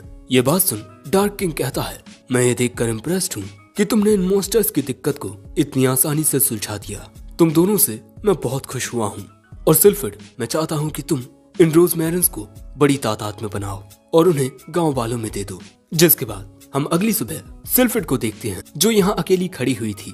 तभी उसके पास तेनुसुके आता है उसे शुक्रिया कहते हुए, तुम्हारी मदद के बिना मैं कुछ कर ही नहीं पाता सिल्फिड। लेकिन वो कहती है, मैं भी तुम्हें शुक्रिया कहना चाहती हूँ। तुम्हारी मदद से मैं उस रिसर्च को आगे बढ़ा पाई जिस पर मैं सालों से अटकी हुई थी, और इसी के लिए शुक्रिया तेनुसुके उचिमुरा। ये तुम्हारा मुझ पर कर्ज रहा। अगर तुम्हें कभी भी कोई मदद चाहिए हो तो मुझसे जरूर कहना। अगर मेरे पास वक्त हुआ तो मैं जरूर तुम्हारी मदद करूंगी। और हाँ, ये लो। वो डेनोसुके की ओर कोई चीज फेंकती है। डेनोसुके उसे पकड़ लेता है। ये एक मैजिकल डिवाइस है जो फायर मैजिक के साथ इन्फ्यूज है और इसे हम रोजमेरिन्स का इम्प्रूव्ड वर्जन कह सकते हैं। और ये डेनोसुके को देकर सिल्फिड यहाँ से चली जाती है। डेनोसुके देखता है कि ये डिवाइस सिल्फिड ने उसके लिए बनाया है, जिसके बाद वो अपने ऑफिस में आता है और भी ज्यादा काम करने। लेकिन तभी उल्मेंड्रा दरवाजा खोलती है, जिससे बेचारा डेनोसुके वहीं गिर पड़ता है। और यहाँ ये गुस्सा कर रही थी कि तुमने मुझे पहले क्यों नहीं बताया कि तुम सिल्फिड के साथ कोई रिसर्च कर रहे थे। तुम्हें याद है ना कि तुमने मुझे ये मैजिक स्टोन दिया है। तुम्हें दूसरी लड़कियों से दूर रहना चाहिए। लेकिन वो देखती है कि बेचारा डेनोसुके वहीं बेहोश पड़ा है। वो उसे उठाकर पूछने लगती है कि तुम्हारी ये हालत किसने की, बताओ मुझे। भाई की किस्मत यहाँ खराब है। वैसे ये एपिसोड यहीं एंड हो गया। एपिसोड 5 की शुरुआत में हमें बार का सीन दिखाया जाता है। वही डेनोसुके की इमेजिनेशन। यहाँ ऑफिस वर्कर उल्मेंड्रा एक बच्चे को गेम खेलता हुआ देखती है और कहती है, तुम्हारी जिंदगी कितनी अच्छी है, तुम्हारे सारे खर्चे तुम्हारे पेरेंट्स उठाते हैं।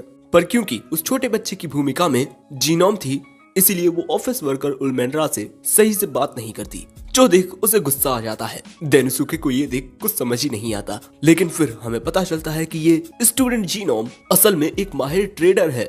जिसके बाद ऑफिस वर्कर उल्मेंड्रा स्टूडेंट जीनोम से कहती है, तुम बार में हो, तुम्हें अपनी ये हुडी उतार देनी चाहिए। लेकिन वो तो उसकी बात पर ध्यान ही नहीं देती।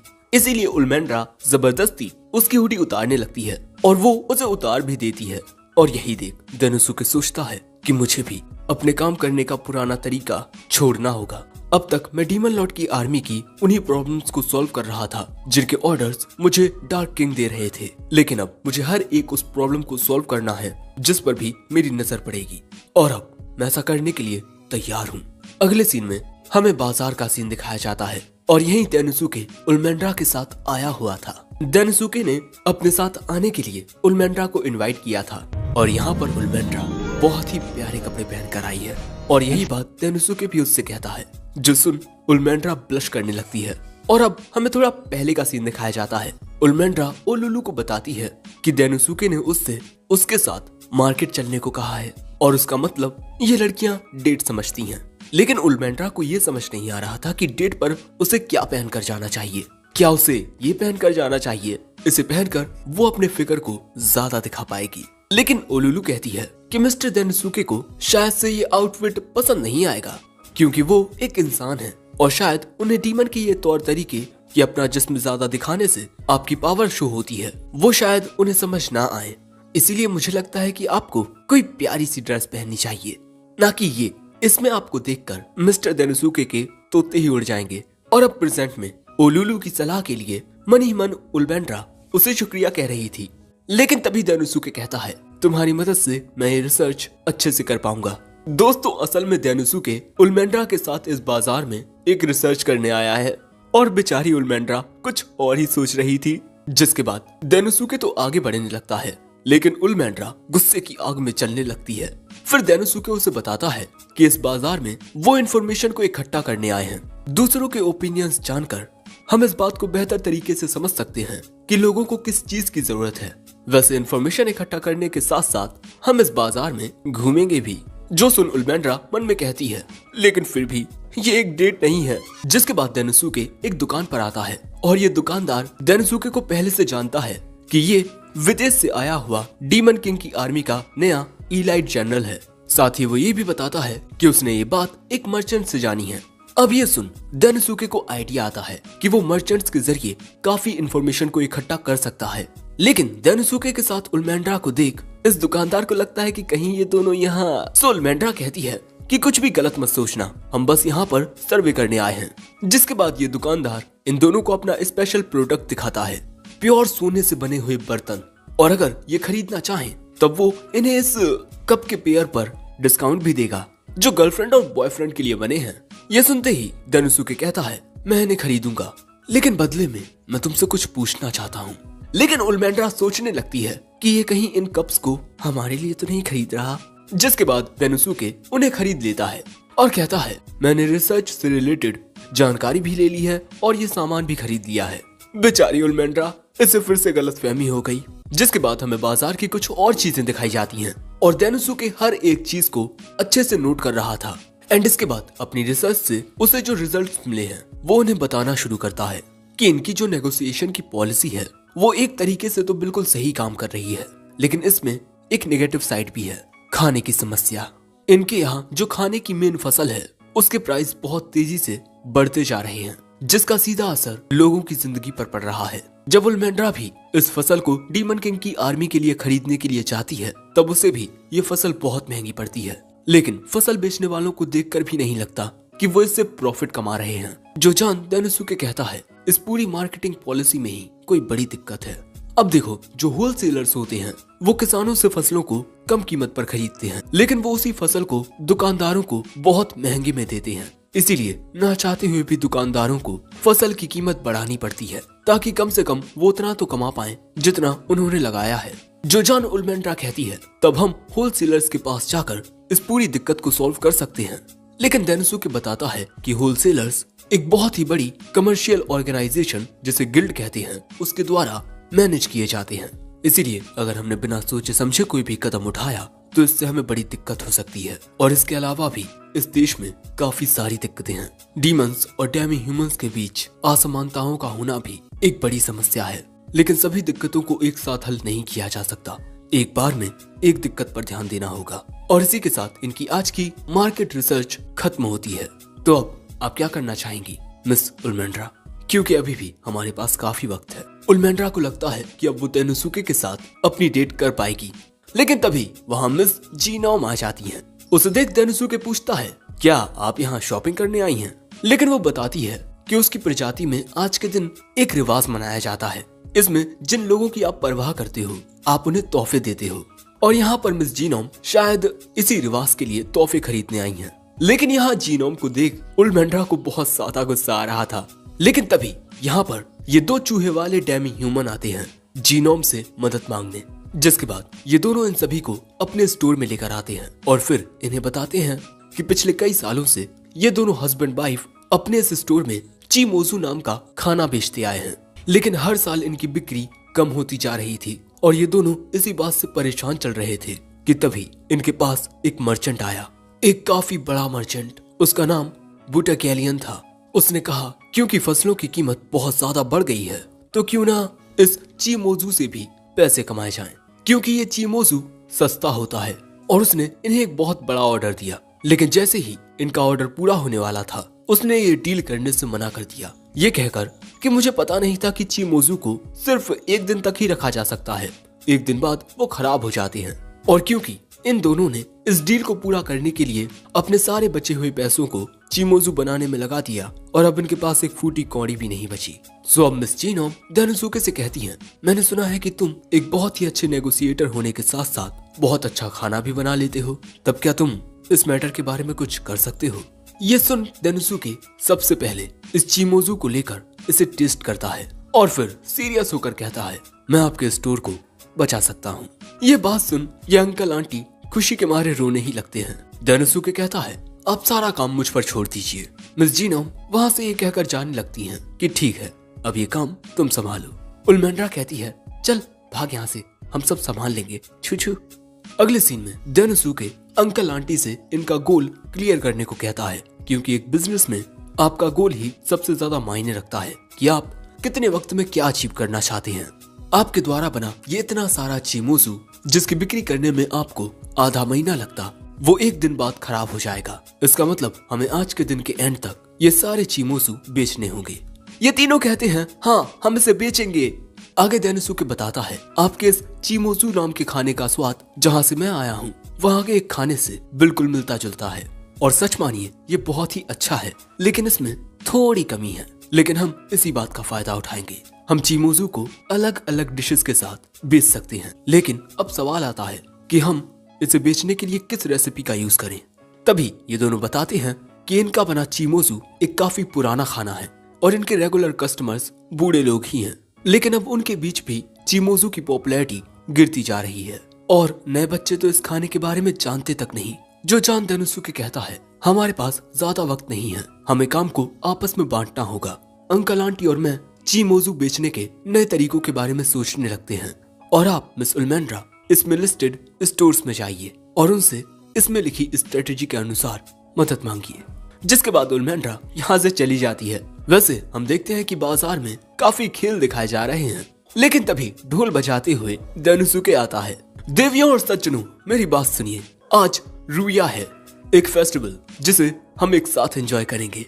तभी हम देखते हैं कि मिस उल्मेंड्रा यहाँ पर हो रही बीटल फाइट को बहुत ही ज्यादा एंजॉय कर रही थी। ये एक्साइटमेंट देख एक बच्चा अपनी माँ से कहता है, माँ क्या हम भी ये खेल देख सकते हैं, बस थोड़ी देर। पर क्योंकि लोगों को पता नहीं होता कि आखिर ये रुया क्या है, सो दानुसुके बताता है कि इससे एक बहुत ही अनोखी कहानी जुड़ी हुई है। काफी वक्त पहले एक बहुत ही प्यारी लड़की और एक लड़का चिमोजू को बेचा करते, और फिर एक दिन उन दोनों की मुलाकात एक दूसरे से हो गई और दोनों को ही एक दूसरे से पहली नजर का प्यार हो गया। लेकिन वो लड़की इतनी ज्यादा खूबसूरत थी कि एक बहुत ही ज्यादा ताकतवर आदमी का दिल उस पर फिदा हो गया। लेकिन जैसे ही उसे पता चला कि जिस लड़की पर वो फिदा है वो लड़की किसी और पर फिदा हो गई है, वो आग बबूला हो गया और उसने उन दोनों को एक दूसरे से जुदा कर दिया। लेकिन फिर भी वो दोनों एक चांदनी रात में एक दूसरे से फिर मिले और उसी रात को रुया कहते हैं। और उन दोनों ने चिमोजू खाते हुए हमेशा एक दूसरे के साथ रहने की कसम खाई, और उनके इस प्यार को देखकर भगवान उनसे खुश हो गए और उन्हें स्वर्ग में आमंत्रित किया। फिर वो दोनों एक दूसरे के साथ हमेशा खुशी खुशी रहने लगे। जिसके बाद से उस दिन को रुया कहकर मनाया जाने लगा। रुया का मतलब होता है चांदनी रात, और आज वही चांदनी रात है। और आज के दिन आप अपने चाहने वाले को, चाहे वो आपका लवर हो या फैमिली मेंबर, उनके साथ आप एक साथ चिमोजू खाएंगे तो आपकी ख्वाहिश पूरी हो जाएगी। और दानुसुके की ये बात यहाँ सभी लोगों का ध्यान आकर्षित करती है।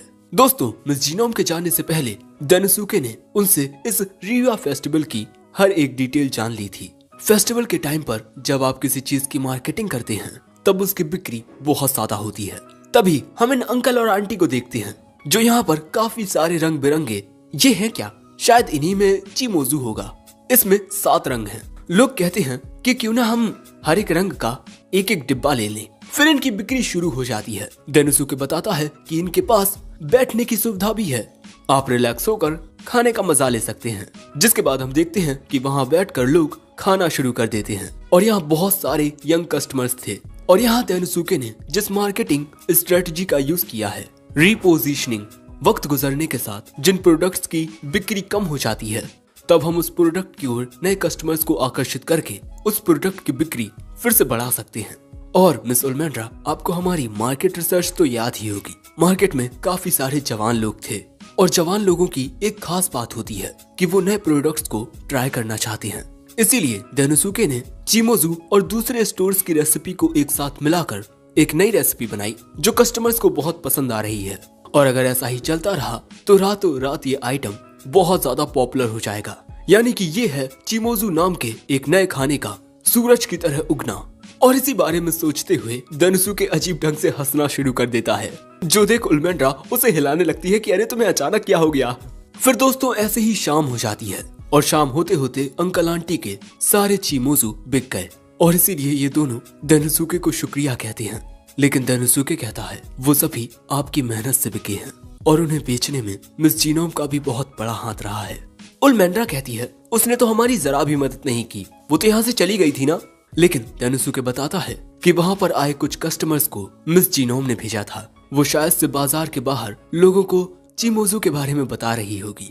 जिसके बाद वहाँ से आकर दानुसुके उल्मेंड्रा से कहता है क्योंकि तुम भी इन डेमी ह्यूमंस की मदद कर रही थी, इसीलिए काफी सारे डेमी ह्यूमंस का नजरिया डीमंस के प्रति बदल गया है। और तभी ये अंकल आंटी इन दोनों को शुक्रिया कहने के लिए ये 7 रंग के चिमोजू लेकर आते हैं। दानुसुके इन्हें ले लेता है। जिसके बाद ये दोनों एक टेबल पर आकर बैठ जाते हैं और बैठते ही दानुसुके उल्मेंड्रा को शुक्रिया के रूप में ये एक कप दे देता है, जो देख उल्मेंड्रा सोचती है कि पहले इसने मुझे वो मैजिक स्टोन दिया और अब ये वेडिंग कप, कहीं ये मुझसे शादी तो नहीं करना चाहता। और यही सोचकर वो मन ही मन बहुत खुश होने लगती है। जिसके बाद वो दानुसुके से पूछती है कि इन चिमोजू को खाते हुए तुम भगवान से क्या मांगोगे। दानुसुके कहता है मैं मांगूंगा कि मेरा अगला प्रोजेक्ट सक्सेसफुल हो। बेचारी उल्मेंड्रा आखिर क्या सोच रही थी। और इसी वजह से अब तो भैया उसका गुस्सा इतना बढ़ जाता है कि वो दानुसुके पर गुस्सा उतारने लगती है। अब अगले सीन में दानुसुके डार्क किंग को बताता है कि उसने काफी सारी इंफॉर्मेशन को इकट्ठा किया है और अपनी रिसर्च के रिजल्ट को देख मैं आपको जल्द से जल्द एक रिपोर्ट देना चाहता हूँ। मुझे एक दुकानदार के जरिए पता चला है कि हमारे पास ही में एक दूसरा राज्य है जिसे गोल्डन कंट्री कहते हैं, और मुझे लगता है कि अगर आप फ्यूचर में ट्रेड करना चाहते हैं तो उसके लिए इस राज्य से शुरुआत करना बेस्ट रहेगा, और शायद ट्रेडिंग के जरिए हम हमारे राज्य में मौजूद खाने की कमी की समस्या को दूर कर पाएंगे। इसीलिए मैं चाहूंगा कि आप जल्द से जल्द उस राज्य के साथ नेगोशिएशन की सारी तैयारी कर दें। सो तभी डीमन लॉर्ड कहता है, ट्रेडिंग में हम सोने के बदले अपने राज्य से उन्हें ये प्रोडक्ट देंगे, रोजमेरिन। डेनोसुके कहता है, लेकिन ये एक बहुत ही वैल्यूएबल आइटम है। सो डार्क किंग कहता है, सिल्फिड जैसे टैलेंटेड रिसर्चर्स आज के दौर में बहुत ही कम हैं, इसलिए वो लोग इस आइटम को इतनी आसानी से तो रेप्लिकेट नहीं कर पाएंगे। हमारा राज्य अभी भी काफी छोटा है, लेकिन जब तक तुम चारों टैलेंटेड शख्स मेरे साथ हो, मुझे पूरा यकीन है कि हम उस ऊंचाई तक पहुंचेंगे जहां अब तक कोई नहीं पहुंच पाया। डीमन लॉर्ड के मुंह से ये बातें सुन डेनोसुके खुशी के मारे रोने ही लगता है, लेकिन तभी डार्क किंग कहता है कि डेनोसुके, इस बार की नेगोशिएशन तुम्हें बहुत संभल कर करनी होगी, क्योंकि गोल्डन कंट्री ऑफ रैम्पेज का राजा बहुत ही भयंकर है, यानी बहुत ही ज्यादा खतरनाक। तो क्या डेनोसुके ये नेगोशिएशन सही से कर पाएगा? एपिसोड 6 की शुरुआत में हम डेनोसुके को देखते हैं, जो डीमन किंग की आर्मी के 4 इलाइट जनरल्स में से एक बनने के बाद आज अपनी पहली बिजनेस ट्रिप पर जाने वाला है। जिसके बाद हम देखते हैं कि डेनोसुके अब यहाँ से निकलने के लिए तैयार है, और क्योंकि डेनोसुके अकेला जाने वाला है, इसीलिए उल्मेंड्रा को उसकी चिंता हो रही थी, क्योंकि रैम्पेज किंग बहुत ज्यादा खतरनाक है। डेनोसुके कहता है कि वो एक इलाइट जनरल है नेगोशिएशंस का, इसीलिए उसे अकेले ही वहाँ जाना होगा। जो सुन उल्मेंड्रा कहती है, तो वहाँ जरा संभल कर रहना, क्योंकि रैम्पेज किंग अभी जवान है और उसे जरा सी बातों पर गुस्सा आ जाता है। एक बार एक मर्चेंट उसके पास अपना सामान बेचने के लिए गया था, लेकिन उसकी बातों पर रैम्पेज किंग को गुस्सा आ गया और उसने उस मर्चेंट को मगरमच्छों को खिला दिया। ये बात सुन डेनोसुके डर जाता है और फिर डेनोसुके की घोड़ा गाड़ी निकल पड़ती है गोल्डन कंट्री जाने के लिए। और तभी उल्मेंड्रा बिल्कुल एक अच्छी पत्नी की तरह डेनोसुके से कहती है कि वहाँ पर अपना ख्याल रखना और कुछ भी उल्टा सीधा मत खाना और लड़कियों से दूर रहना, समझे? डेनोसुके भी हाथ हिलाकर उसे गुड बाय कहता है। जिसके अगले सीन में हम देखते हैं कि डेनोसुके अपनी डेस्टिनेशन पर आ चुका है, the golden country, the rampage kingdom. जिसके बाद हमें पता चलता है कि अब तक डीमन आर्मी गिम नाम का एक बड़ा ही अजीब और वाहियात अनाज खा रही थी, लेकिन पॉपुलेशन बढ़ने की वजह से जो अनाज है वो सब लोगों को पर्याप्त मात्रा में नहीं मिल पा रहा है। इसीलिए अब हम दूसरी कंट्री के साथ ट्रेडिंग करेंगे, लेकिन ट्रेडिंग का असल मतलब है आदान प्रदान। हम सोने के बदले में अपने देश की कोई वैल्यूएबल चीज देंगे, और देखकर तो यही लगता है कि इस दुनिया में भी सोने की बहुत कीमत है। इसीलिए इस कंट्री के साथ ट्रेडिंग करना ही हमारा सबसे अच्छा फैसला रहेगा। और अगले सीन में हम डेनोसुके को एक हॉल में देखते हैं, जहां उसके सामने एक राजगद्दी रखी हुई थी।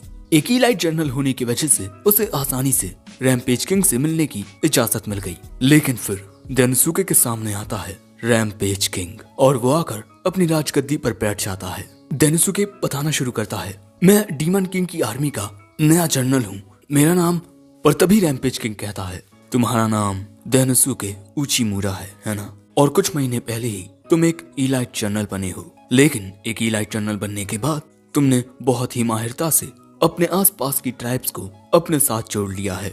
हैरान होकर डेनोसुके मन में कहता है, ये तो मेरे बारे में सब कुछ जानता है। पर तभी रैम्पेज किंग गुस्से में कहता है, तुम्हें एक इलाइट जनरल बने काफी वक्त हो गया है ना? तुम मुझे ये बताओ कि तुम मुझसे मिलने जल्दी क्यों नहीं आए? डेनोसुके उसके सामने सिर झुकाकर कहता है, प्लीज मुझे माफ कर दीजिए। दोस्तों, देखकर नहीं लगता कि डेनोसुके की ये नेगोशिएशन अच्छे से हो पाएगी, क्योंकि यहाँ पर रैम्पेज किंग के पास एडवांटेज है। जिसके बाद रैम्पेज किंग पूछता है, तुम यहाँ सिर्फ मुझे नमस्ते कहने तो नहीं आए हो, काम क्या है?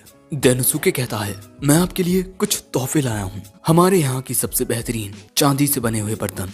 पर उसकी ये बात सुन किंग को और भी ज्यादा गुस्सा आ जाता है, और वो अपनी मैजिकल पावर से सभी चांदी के बर्तनों को चकनाचूर कर देता है और कहता है, तुम एक गोल्डन कंट्री में चांदी की चीजें लेकर आए हो, क्या तुम मेरा मजाक उड़ाना चाहते हो? ये बात सुन डेनोसुके अब यहाँ और भी ज्यादा घबरा जाता है, पर असल में तो यही डेनोसुके का प्लान था। जिसके बाद डेनोसुके अपने पास से रोजमेरिन निकालता है, जो देख किंग कहता है, ये तो एक लो ग्रेड मैजिक स्टोन है। लेकिन डेनोसुके कहता है इस रोजमेरिन में मैजिकल बीस्ट को दूर भगाने की ताकत है और इसे डीमन किंग की आर्मी के द्वारा बनाया गया है। और मैंने सुना है कि आपकी गोल्डन कंट्री में बहुत सारा सोना है, लेकिन उस सोने को निकालते वक्त आपको कुछ दिक्कतें आती हैं, है ना? रॉक गोलम नाम के मैजिकल बीस्ट उन्हीं सोने की खदानों में रहते हैं और माइनिंग के दौरान उनकी वजह से बहुत सारी दिक्कतें आती हैं। लेकिन अगर माइनर्स इन रोजमेरिन्स को अपने पास रखेंगे तो मैजिकल बीस्ट उनके पास नहीं आएंगे। और आज मैं इन रोजमेरिन्स को आपके लिए एक तोहफे के रूप में लाया हूँ। आप इन्हें ट्राई कीजिए और अगर आपको ये पसंद आए तभी इन्हें लीजिए। तभी रैम्पेज किंग चुटकी बजाकर कहता है चलो देखते हैं कि तुम्हारी बात में कितनी सच्चाई है। और तभी वहाँ लाया जाता है एक मैजिकल बीस्ट और अब डेनोसुके को इसका सामना करके अपनी बात को सही साबित करना होगा। और फिर डेनोसुके के सामने आता है वो मॉन्स्टर, एक जायंट क्रोकोडाइल। डेनोसुके घबराकर अपने मन में कहता है मिस उल्मेंड्रा, मेरे सामने लड़कियां नहीं क्रोकोडाइल आ रहे हैं। लेकिन अगले ही पल में डेनोसुके रोजमेरिन की पावर का यूज करता है, जिस वजह से वो क्रोकोडाइल डेनोसुके पर हमला नहीं करता, बल्कि वो वहां से मुड़कर रैम्पेज किंग के ऊपर ही कूद पड़ता है। जो देख डेनोसुके रैम्पेज किंग की मदद के लिए फायर मैजिक का यूज करने ही वाला था कि तभी रैम्पेज किंग अपनी मैजिकल पावर से इस क्रोकोडाइल के ऊपर बिजली गिरा देता है और पल भर में ही वो क्रोकोडाइल मारा जाता है। जो देख डेनोसुके के होश उड़ जाते हैं और फिर रैम्पेज किंग कहता है वाह, ये चीज तो सच में काम करती है। साथ ही मुझे तुम भी काफी पसंद आए। एक इंसान होने के बावजूद भी तुमने मुझसे बात करने की हिम्मत दिखाई। साथ ही तुम काफी वफादार भी हो। मेरी जान खतरे में आते ही तुमने मुझे बचाने की कोशिश की। मैं तुम्हारी ये रोजमेरिन खरीदने के लिए तैयार हूँ। जिसके बाद वहाँ कुछ मोहतरमाएं आकर 3 सोने की प्लेटें लाती हैं और एक सोने की प्लेट ही 7 लाख रुपए की है। रैम्पेज किंग पूछता है तुम ये रोजमेरिन कितनी तैयार कर सकते हो? डेनोसुके कहता है अगर आप हमें 1 महीने का वक्त दें तब हम आपके लिए ऐसे 200 रोजमेरिन बना सकते हैं। किंग कहता है 1 हफ्ता। जिसके बाद हम देखते हैं कि वहाँ पर बहुत सारी लड़कियां बहुत सारा सोना लेकर आती हैं और अगले ही पल में डेनोसुके के सामने सोने के बड़े बड़े 3 पिरामिड बन जाते हैं। और फिर किंग कहता है मैं डीमन किंग की आर्मी से सारे मैजिक स्टोन्स खरीदने के लिए तैयार हूँ। अगले सीन में डेनोसुके ये बात सिल्फिड को आकर बताता है। सिल्फिड कहता है कि 1 हफ्ते में 200, ये तो नामुमकिन है। और हाँ दोस्तों, मुझे तो लगता है कि सभी को यही लगता है कि सिल्फिड एक आदमी है, पर हम जानते हैं कि सिल्फिड असल में एक मोहतरमा है। सिल्फिड कहता है तुम्हें ऑर्डर्स सोच समझ कर लेने चाहिए थे। हम इतने कम वक्त में इतने सारे रोजमेरिन नहीं बना सकते। जो बात सुन डेनोसुके के तो तोते उड़ जाते हैं, पर ओलुलु कहती है मिस्टर डेनोसुके ये सब डीमन आर्मी के लिए ही कर रहे हैं। सिल्फिड कहता है कंपनी में मौजूद सभी लोगों को एक दूसरे की परेशानियों को समझना पड़ता है, वरना अक्सर कंपनियां डूब जाती हैं। डेनोसुके कहता है पर 1 मिनट मिस्टर सिल्फिड, आपको ये रोजमेरिन्स हमारी कंट्री के उन एरियाज तक पहुंचानी हैं जहां पर मैजिकल बीस्ट हैं, ना कि हर जगह। मिस्टर सिल्फिड, आप काम चोरी कर रहे हैं, है ना? सिल्फिड मन में कहती है अरे ये एक मामूली सा सेल्समैन होकर इतना सब कैसे समझ गया। और फिर वो कहता है ठीक है, मैं 1 हफ्ते में 200 रोजमेरिन बनाऊंगा। पर तभी वहाँ एक मोहतरमा आती हैं रैम्पेज किंगडम से एक मैसेज लेकर। हमने जितना सोचा था ये रोजमेरिन्स उससे बहुत ज्यादा काम के हैं, इसीलिए किंग ने 100 और सेट्स बनाने को कहा है। यानी कि भैया अब ये 1 हफ्ते में 200 से 300 हो गए। अगले सीन में हम देखते हैं कि डेनोसुके बेचारा काम करके बहुत थक चुका है। तभी ओलुलु उसके लिए चाय लेकर आती है और हमें पता चलता है कि अब 1 हफ्ता गुजर चुका है और डेनोसुके ने 300 रोजमेरिन के सेट को कंप्लीट कर लिया है। लेकिन दोस्तों ये सेट कंप्लीट करने में इन्हें बहुत ज्यादा खर्चा आया है और यही जान ओलुलु डेनोसुके से पूछती है कि उसने ये सब मैनेज कैसे किया। डेनोसुके बताता है कि उसने साइकोलॉजी की एक टेक्निक एंकोरिंग इफेक्ट का यूज किया है। लोगों को अक्सर जो इन्फॉर्मेशन मिलती है वो उसी के अकॉर्डिंग अपना डिसीजन ले लेते हैं। जैसे इस वक्त हमें रोजमेरिन्स का एक सही प्राइस पता नहीं है, लेकिन हम चाहे इसकी कीमत कुछ भी रखते हैं, जब तक कि खरीदने वाले के मन को ये नहीं भाता तब तक किसी भी चीज का कोई फायदा नहीं होगा। इसीलिए सबसे पहले मैंने किंग को चांदी के बहुत ही अच्छे बर्तन दिखाए, ये जानते हुए कि ऐसा तोहफा लाने पर किंग जरूर से मुझ पर गुस्सा करेगा, क्योंकि सोने के सामने चांदी की वैल्यू ज्यादा नहीं होती। लेकिन उसके बाद मैंने किंग को रोजमेरिन दिखाए, जिससे किंग के दिमाग में सबकॉन्शियसली ही ये बात बैठ गई कि ये रोजमेरिन उन चांदी के बर्तनों से बहुत ज्यादा कीमती है। ओलुलु कहती है वाह, आप कितने ज्यादा अमेजिंग हो। पर तभी एक मोहतरमा आकर कहती हैं प्लीज आप 100 सेट और ऐड कर दीजिए, जो सुन डेनोसुके को लगता है कि अब तो वो गया, सिल्फिड उसका खेला खत्म कर देगी। लेकिन इसके बाद वो सिल्फिड के पास आकर उन्हें समझाता है, जिसके बाद सिल्फिड इनके प्रोडक्शन को और भी ज्यादा बढ़ा देते हैं। काम जोरों शोरों से चलने लगता है। फिर कुछ वक्त बाद पहला सेट सक्सेसफुली डिलीवर हो जाता है, जिस बात से सबको बहुत खुशी होती है। अब इसी तरह रोजमेरिन्स बनकर तैयार हो जाते हैं। अब काम बचता है तो बस इन्हें डिलीवर करने का। और डेनोसुके यहाँ सोचता है कि ये एक बहुत अच्छा प्रोडक्ट है। जब इसके अंदर मौजूद मैजिकल पावर खत्म हो जाएगी तब उन्हें ये आइटम फिर से खरीदना पड़ेगा। और फिर डेनोसुके यहाँ मुस्कुरा कर कहता है, जैसा मैंने प्लान किया था सब कुछ वैसा ही हुआ। और फिर अगले सीन में डेनोसुके पहुंच जाता है अपने दिमाग के बार में।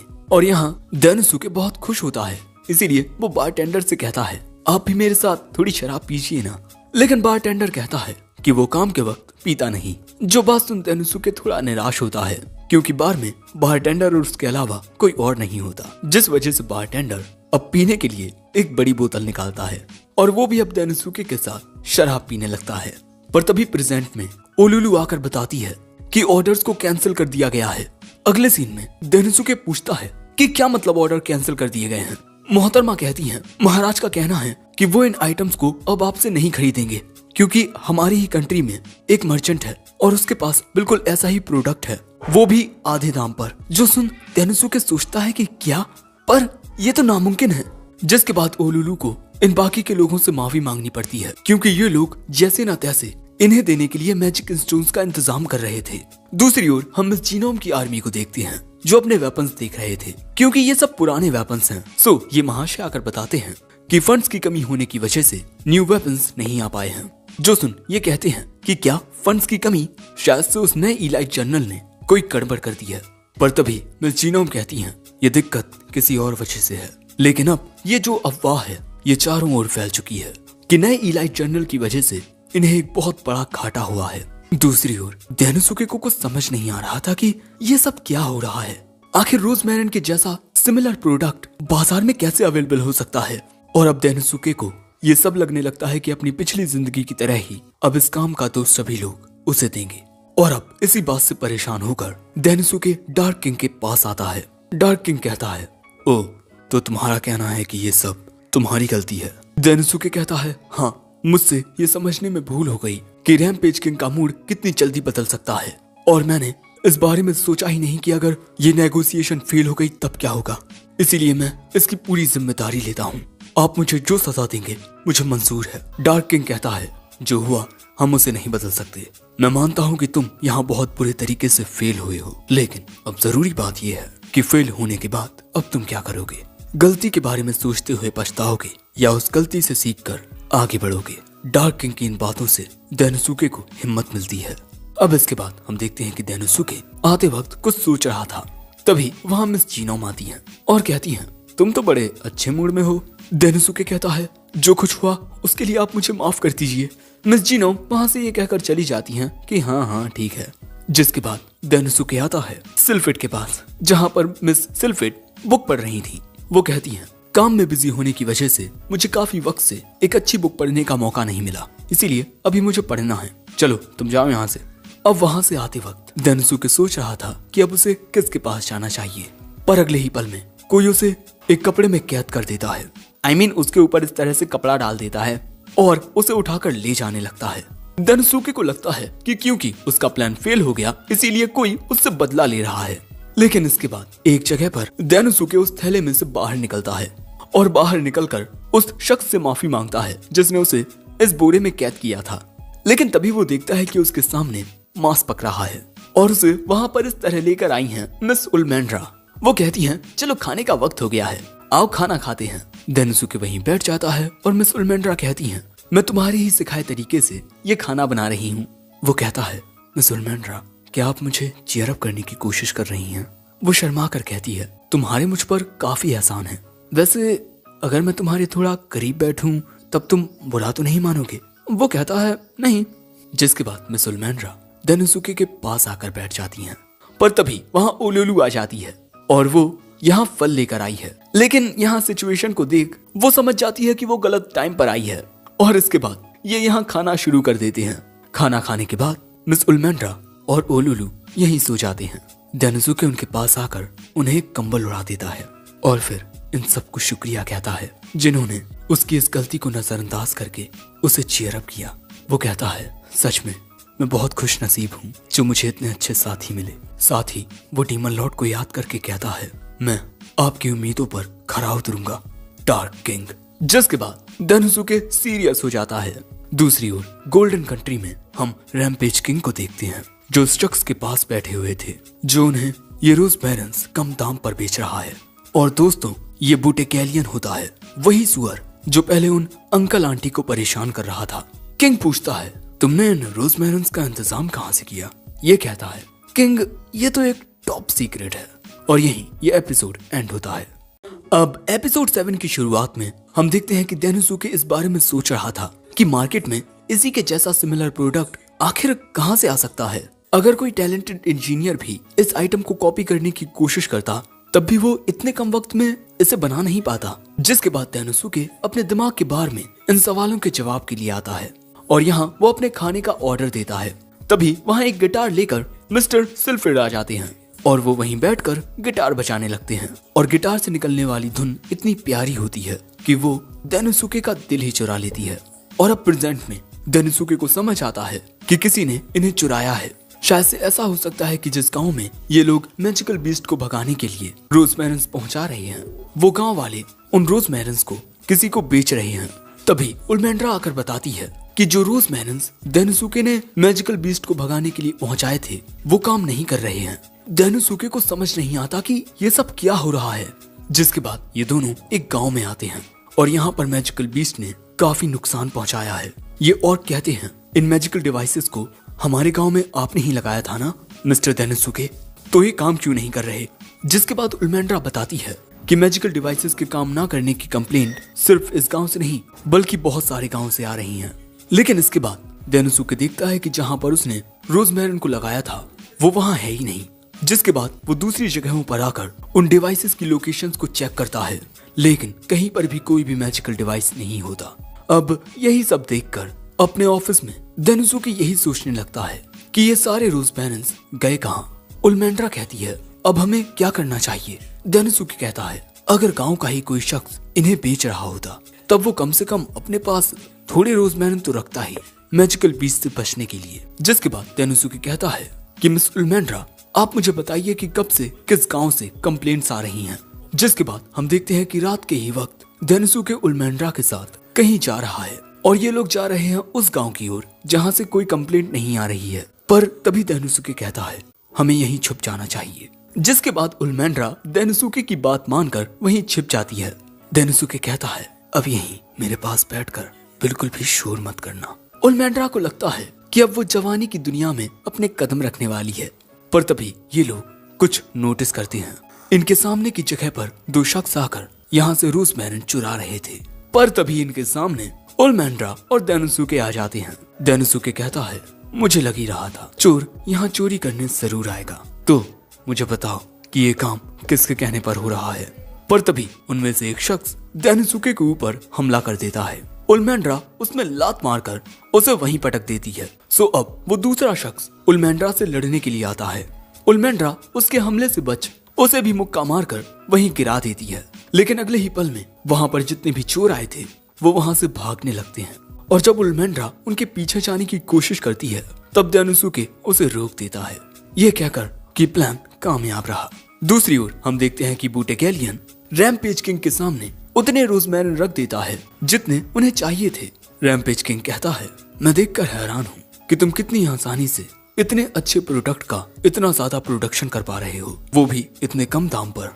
वो कहता है, ये तो आपका बड़प्पन है जो आप मेरी तारीफ कर रहे हैं। मैं तो बस एक मर्चेंट हूँ जो अपने ग्राहक की सेवा करना चाहता है। अगले सीन में हम बूटेकेलियन को देखते हैं जो शायद बहुत सारा सोना लेकर जा रहा था। दोस्तों, बूटेकेलियन को लोग दो नामों से जानते हैं। पहला, ईश्वर का भेजा हुआ दूत और दूसरा, मौत का फरिश्ता। एक मर्चेंट आखिर कैसे अमीर बन सकता है? सरल सी बात है, कम दाम पर खरीद कर महंगे में बेचना। और इसीलिए मर्चेंट्स हमेशा अच्छे मौकों की तलाश में रहते हैं। एक प्रोडक्ट तब बेकार हो जाता है जब उसके बारे में अफवाहें चारों ओर उड़ने लगती हैं। इसीलिए एक मर्चेंट किसी के नोटिस करने से पहले ही उस प्रोडक्ट को खरीद लेता है। और फिर उसे अच्छे दामों पर बेच देता है। और जैसे ही मैंने ये बात सुनी कि डीमन आर्मी ने रैम्पेज किंग को कांटेक्ट किया है, तब इसमें मुझे एक अपॉर्चुनिटी दिखाई थी। ये प्रोडक्ट इतना काबिल है कि रैम्पेज किंग भी इसे खरीदने के लिए उतावला हो रहा है। मैंने तुरंत ही इस प्रोडक्ट को रेप्लिकेट करने की कोशिश की, लेकिन कोई भी इंजीनियर ऐसा नहीं कर पाया। अब कोई दूसरा यहाँ हार मान लेता, लेकिन मैं तो एक मर्चेंट हूँ और एक मर्चेंट को अपने ग्राहक तक बस प्रोडक्ट पहुँचाना होता है, भले ही चाहे वो इसे खुद ना बनाए। तो क्यों ना प्रोडक्ट को चुरा लिया जाए। और अब मेरी इसी स्ट्रेटजी से मुझे बहुत मुनाफा हो रहा है। लेकिन हो सकता है कि आप लोग मुझे कायर समझें, लेकिन अगर आप मुझे कायर समझते हैं तब आपको बिजनेस करने का सलीका नहीं पता। बिजनेस में कोई भी सही या गलत चीज नहीं होती। लेकिन इसके बाद हम देखते हैं कि जैसे ही बुटेकेलियन गोल्डन कंट्री के बॉर्डर से बाहर निकलने ही वाला था कि तभी कुछ सैनिक उसे रोक देते हैं, ये कहकर कि यू आर अंडर अरेस्ट। जिसके बाद बुटेकेलियन को किंग के सामने लाया जाता है। ये पूछता है, ये क्या हो रहा है माय लॉर्ड। पर अगले ही पल में हम देखते हैं कि किंग एक रोजमेरिन को अपने हाथ में पकड़कर तोड़ देता है, ये कहकर कि तुम ये जो मैजिक स्टोन अब लाए हो ये इसी तरह से बेकार हैं। और इसी तरह गुस्से में आकर किंग बुटेकेलियन के आसपास बिजली गिराने लगता है और पूछता है, मुझे इसका सही जवाब चाहिए। तुमने मुझे ये कचरा बेचकर बेवकूफ कैसे बनाया बुटेकेलियन। अब बुटेकेलियन को ही कुछ समझ नहीं आ रहा कि ये उसके साथ क्या हो रहा है। उसने तो महाराज को वही रोजमेरिन बेचे जो उसने चुराए थे, तो ये नकली कैसे हो सकते हैं। पर तभी उसके पीछे से आता है देनोसुके। उसे देख बुटेकेलियन मन में कहता है, ये तो वही देनोसुके है जो हाल ही में डीमन किंग के 4 जनरल्स में से एक बना है। मैंने सुना है कि इसने अकेले ही माइनोटोर और ओग्रे ट्राइब के चीफ को डराकर अपनी ओर कर लिया है। ये तो डीमन किंग की आर्मी का सबसे खतरनाक शख्स है। देनोसुके यहाँ कहता है, जैसा कि आप जानते हैं महाराज, हमारी डीमन आर्मी ने एक नया मैजिक आइटम बनाया है, रोजमेरिन, जो मैजिकल बीस्ट को दूर रखने का काम करता है। लेकिन कुछ वक्त से हमें रोजमेरिन के चुराए जाने की कंप्लेंट्स आ रही हैं, जिससे हमारी डीमन आर्मी की रेपुटेशन और फंड्स को बहुत नुकसान पहुंच रहा था। और इसीलिए हमने यूज किया इन डमी डिवाइस का। देखने पर ये बिल्कुल रोजमेरिन की तरह लगते हैं, लेकिन ये सिर्फ मामूली से पत्थर हैं जिनमें कोई ताकत नहीं है। और दोस्तों, ये बनाने के लिए देनोसुके ने मिस सिल्फिड से कहा था। देनोसुके कहता है, मैं जानता हूँ कि इन्हें बनाने में बहुत मेहनत लगेगी, लेकिन प्लीज आप ही ये कर सकती हैं, मेरी मदद कीजिए प्लीज। वो कहती है, ठीक है, पर बदले में मुझे बोल बार से केक लाकर खिलाना, क्योंकि दिमागी काम करने में शुगर यूज होती है। जिसके बाद इन्होंने देखा कि किन किन गाँवों से कंप्लेंट्स आ रही हैं, और फिर इन्होंने उन गाँवों के आसपास के गाँवों को चोरों का अगला टारगेट समझा। जिसके बाद हमने एक प्लान बनाया और डीमन आर्मी की मदद से सभी गाँवों में मैजिकल डिवाइसेस के डमीज रखती है। लेकिन मिस्टर बुटेकेलियन, मुझे एक बात समझ नहीं आई कि आखिर आपके पास ये डमी डिवाइसेस कहाँ से आए। बुटेकेलियन समझ जाता है कि यहाँ वो फंस चुका है। किंग भी उसके सामने बैठे हुए हैं, बचकर निकलने का कोई रास्ता नहीं है। इसीलिए वो किंग से कहता है, माय लॉर्ड, ये सब बस एक गलतफहमी है। हमारे ये मैजिकल डिवाइसेस एक दूसरे से मेल खा रहे हैं, ये बस एक इत्तेफाक है और कुछ नहीं। मेरी वजह से आपका वक्त बर्बाद हुआ, आप मुझे माफ कर दीजिए। दोस्तों, बुटेकेलियन बस यहाँ से बचकर निकलना चाहता है, क्योंकि अगर वो जिंदा रहा तो फिर से अपना काम कर पाएगा। पर महाराज कहते हैं, ठीक है, मैं तुम्हें मौत की सजा देता हूँ। जिसके बाद किंग अपने मैजिक से बुटेकेलियन को घेर लेता है, जिससे बुटेकेलियन भागकर कहीं जा ना सके। और फिर वहां आता है एक बहुत ही बड़ा क्रोकोडाइल मॉन्स्टर, और अब वो बुटेकेलियन को खाने के लिए उसकी ओर बढ़ने लगता है। बुटेकेलियन भागने की कोशिश करता है, लेकिन वो क्रोकोडाइल उसके कपड़ों को पकड़ लेता है। भागने के चक्कर में बुटेकेलियन के कपड़े फट जाते हैं, लेकिन फिर भी वो कह रहा था, मैं जीऊंगा, मरूंगा नहीं, मैं जीऊंगा, क्योंकि मैं मर नहीं सकता, अपने बच्चों के लिए मैं मर नहीं सकता। और अगले ही पल में उस क्रोकोडाइल के मुंह के पास एक धमाका होता है, और ये किया था देनोसुके ने। उसने बुटेकेलियन को बचाया है। किंग गुस्से में कहता है, तुम मेरे आदेश के खिलाफ जा रहे हो देनोसुके उचिमुरा।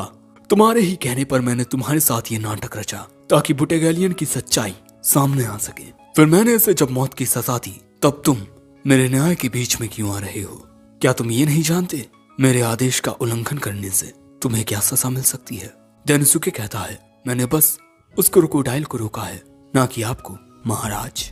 ये बात सुन किंग को गुस्सा आ जाता है, और किंग के अंदर से जो इलेक्ट्रिसिटी निकल रही थी वो 2 ड्रैगन का रूप ले लेती है। किंग कहता है, तुम मेरे न्याय के बीच में क्यों आ रहे हो? जरा बताओ अब मुझे, क्या तुम इस आदमी के लिए अपनी खुद की जान देना चाहते हो? डेनोसुके कहता है, बिल्कुल भी नहीं महाराज, बल्कि मैं तो ये आपके लिए कर रहा हूँ, क्योंकि मिस्टर बुटिगेलियन को खोने से आपका साम्राज्य खाक हो सकता है, और इन सब चीजों को मद्देनजर रखते हुए मैं ये सब अनदेखा नहीं कर सकता। किंग कहता है, एक मामूली से मर्चेंट के ना होने से मेरा साम्राज्य खाक होगा, कैसे? डेनोसुके कहता है, महाराज आपका साम्राज्य सोने की खदानों के लिए मशहूर है ना? लेकिन पिछले कुछ सालों में ये माइनिंग करने की दर घटी है, इसीलिए सोने को निकालते वक्त अब आप लोग उसकी प्योरिटी का बहुत ध्यान रखते हैं, लेकिन उसकी प्योरिटी के लिए ऑरेंज पाउडर जरूरी होता है। ऑरेंज पाउडर के साथ मैजिक को इन्फ्यूज करके सोने की धातु से सोना निकाला जाता है, लेकिन ऑरेंज पाउडर का सारा काम मिस्टर बुटिगेलियन संभाल रहे हैं, है ना? किंग कहता है, हाँ, तो क्या हुआ, ये जिम्मेदारी किसी और मर्चेंट को दे दी जाएगी। पर डेनोसुके कहता है, आपके साम्राज्य में ऑरेंज पाउडर की सप्लाई इंपोर्ट के जरिए काफी दूर के देश कंट्री ऑफ तोकी से होती है ना? लेकिन अब तोकी ऑरेंज पाउडर के एक्सपोर्टेशन पर प्रतिबंध लगा रहा है, क्योंकि ऑरेंज पाउडर कंट्री ऑफ तोकी का एक मेन सोर्स ऑफ इनकम है, इसीलिए वो हर एक काम को बहुत संभाल कर रहे हैं, और उस देश में बिजनेस करने की परमिशन सिर्फ मिस्टर बुटिगेलियन को है। दोस्तों, डेनोसुके यहाँ पर बहुत सारी रिसर्च करके आया है।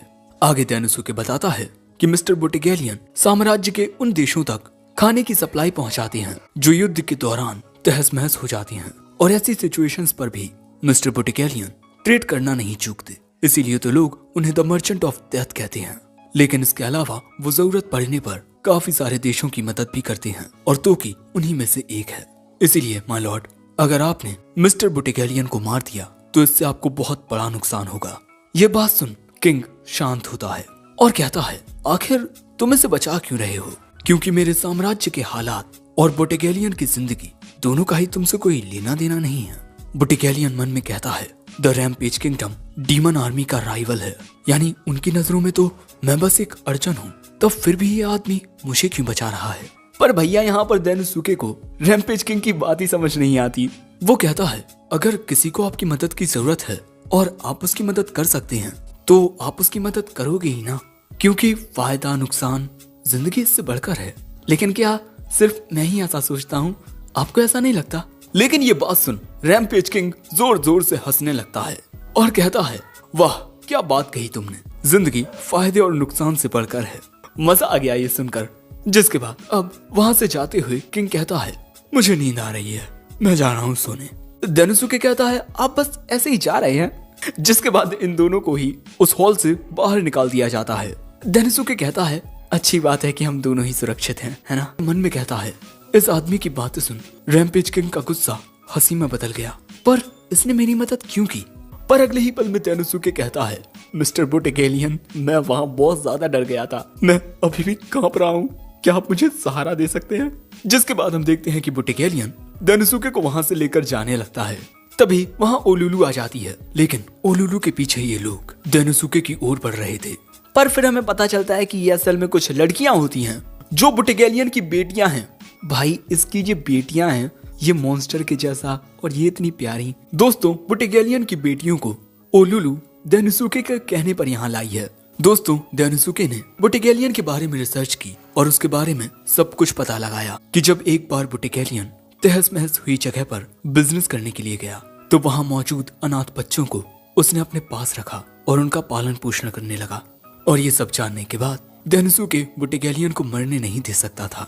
बुटिगेलियन मन में कहता है, मेरे बारे में सब कुछ जानकर भी इस शख्स ने मेरे लिए अपनी जान खतरे में डाली ताकि मैं अपने बच्चों से फिर से मिल सकूं। जिसके बाद वो डेनोसुके का शुक्रिया अदा करता है उसकी जान बचाने के लिए।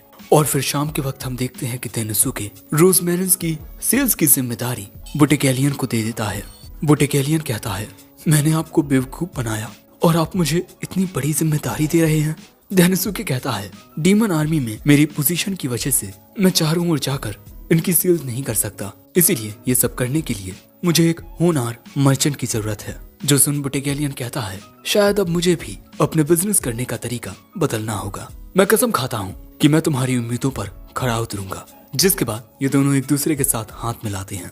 अब वहाँ से डेनोसुके जाने ही वाला था कि तभी बुटिगेलियन उसे बताता है, मैंने अपने एक साथी मर्चेंट के मुंह से सुना था कि डीमन ओवरलॉर्ड की टेरिटरी के गिल्ड में कुछ अजीब सी मूवमेंट्स हो रही हैं और आखिर में हमें कोई शख्स दिखाया जाता है। तो दोस्तों ये कौन है ये जानेंगे हम अगले एपिसोड में, क्योंकि ये एपिसोड यहीं खत्म हो गया। वैसे दोस्तों अगर तुम्हें हिंदी में एनिमे देखना पसंद है तो डिस्क्रिप्शन और कमेंट बॉक्स में एक लिंक है, तुम उस पर क्लिक करके हमें ज्वाइन करके अपने पसंदीदा सीरीज देख सकते हो। तो अभी जाकर हमें ज्वाइन करो और हाँ, मेरे इस चैनल को सब्सक्राइब कर दो, साथ ही मुझे इंस्टा पर भी फॉलो कर लो और चाहो तो हमारे चैनल की मेंबरशिप को भी ज्वाइन कर लो। मैं मिलता हूँ जल्दी किसी नए वीडियो में, तब तक के लिए सायोनारा।